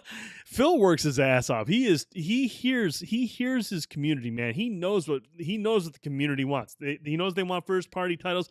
Boom, they're hiring for first party stuff. He hears from the people want JRPGs. Boom, he's trying to get Sega titles on there. Phil listens to his audience. Phil does a really good job. He's always in the mix. He's always trying to make stuff happen. What's your thoughts on him trying to get some of these Sega franchises? He specifically mentions Yakuza. Yeah, interesting. And I know Microsoft has some type of a relationship with Sega. We saw those pictures a while back of Sega meeting with Microsoft and kind of Mm-hmm. that whole thing. There was there I don't remember what it entailed exactly, but there were like pictures of Microsoft meeting with Sega somewhere, like a restaurant or something. Mm-hmm. But yeah, I think clearly there's interest, at least on Microsoft's end, in working with Sega. And I know Sega's had a relationship with Microsoft in the past with like Jet Set Radio and Sega GT and stuff on the original Xbox. So there is a history there with them, and I think that's something. Crazy Taxi came to Xbox as well. So I think that's something that we could definitely see. And I think it would be cool if they're able to get Yakuza out there and get that out to more fans. It's always been a very Japanese heavy franchise, and the game's been extremely popular in Japan, and it's got to be a tough sell for Sega to look at that and be like, man, you guys are moving 100 units a week at a retail with Xbox. Like I don't know about if this is a viable option for us to put our game on the system. I guess it really just depends on how many Yakuza titles are really being sold here in the U.S. Like Right. if they see an opportunity there. I'm not sure what the raw numbers are on that. I would imagine Yakuza is a pretty niche title here in the states, but could be wrong on that. I know Yakuza 0, Yakuza Kiwami, Yakuza 6 have been received extremely well. So at this point, maybe the franchise is getting into more people's hands. But I could maybe see something more along the lines of like Near Automata. Like that to me seems a game Yeah. that has seen success here and over in Japan. Like that's a game where they could maybe bring that over to Xbox and see some success there because it sold multiple millions of copies, or something like Neo, like Mm-hmm. a game like that has like that Dark Souls feel to it that I know a lot of current Xbox gamers would be able to get into. So, but yeah, I've said it before, man. I really like Phil Spencer. I think he's the right guy to lead Xbox. He's a gamer at heart. He's a good guy to be the face of your gaming brand. I feel like people generally feel that what Phil says is like how he feels, and he doesn't really beat around the bush. You don't feel like Don Matrick, where he's just coming out feeding you Yeah. some PR bullshit. You feel like when you talk to Phil, like you're kind of getting the real deal. So I've always liked that about Phil. I do like where a lot of his vision is with Xbox, and I just hope that his vision is able to align with where the Microsoft executives' visions are. So, Mm-hmm. I know he wants to get Japanese games and do this, and do that, but is that the same thing that Microsoft wants to do? Hopefully, it is, and I'll be very, very interested to see which Japanese publishers we see on that stage at E3. Yeah, Microsoft show is gonna be really interesting to see that, and that's one of the reasons why. But yeah, it's gonna be exciting, man. I think you're right. I think Neo or Near Automata would be perfect choices to get onto the Xbox platform, and I wouldn't be surprised if we saw one or both of those get announced at E3. So we're inching closer to that big E3 weekend. And the last thing we're gonna talk about, boys, backwards compatibility on the Xbox One nears 1 billion play hours. That's a lot. Microsoft is touting backwards compatibility, saying almost 1 billion hours have been spent playing older games. On Xbox Wire, the company is preparing an E3 2018 by noting a handful of milestones for Xbox, such as saying that over 200 games are now playable with Xbox One X enhancements, and that nearly 100 hours of backwards compatibility includes original Xbox and 360 games. Now, I know you and I have talked about backwards compatibility before, and it's again, this falls under that cool feature to have. It's not a system seller, in my opinion. I understand there's people that are probably like, yeah, it is. It's a sweet, yeah. It's cool for consumers, and I dig that. But man, I won't argue that 1 billion hours is a lot of time played, dude. That's a lot of time played. Yeah, there's no question, man. And like you just mentioned, this is a feature that Xbox consumers really appreciate. Like they appreciate being able to carry their library with them from Xbox to Xbox. And that's been one of the forward-thinking things that Xbox has kind of done. Like they've planted this seed that, look, we envision an Xbox where all the way from the original Xbox on through perpetuity, like you're going to be able to carry your Xbox library with you. Mhm. So as these games continue to get enhanced, we want you to be able to carry that old library with you so they don't get lost. So I think that's a noble goal. I think it's great to keep that.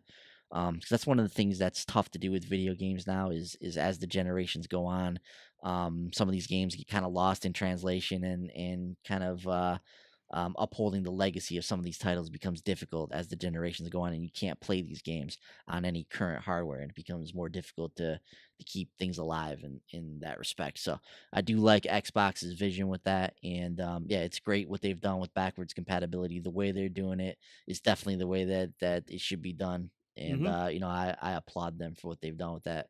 And the Xbox gamers, like they love backwards compatibility. The people, the hardcore Xbox faithful, they love what Phil and the team over there has done with this initiative, and I just expect them to continue to keep working on this moving forward. Absolutely. And that's going to do it for this week's show, Mr. Boyce. I think we covered everything. I Good think so. show. Always a pleasure sitting down doing a two man game with you. So, where can we find you gaming and tweeting, Mr. Boyce? Brent, I will be not tweeting at Piccolo930 as always. That's where you can find me on the PlayStation Network as well at Piccolo930, as well as on Xbox and the Switch at Piccolo930. We'll do the Tuesday Night Indie Spotlight Tuesday, 10 p.m. Eastern on our YouTube channel, Short Pause Gaming on YouTube. So make sure you come on over there, check that out, get in the comments, like the video, subscribe to the channel, all that. We will be firing up one of those 3 indie titles we talked about earlier between Omen Sight, Goner, and Wizard of Legend. So we'll choose one of those. We'll fire it up. It'll be a good time. So come on and hang out. Brent may or may not be there. We'll see. But yeah, it should be a fun time. Absolutely. You can find me on Twitter at TheDude1979, PlayStation Network, TheDude79, Xbox Live, The Real Dude79, and Nintendo Switch, TheDude79.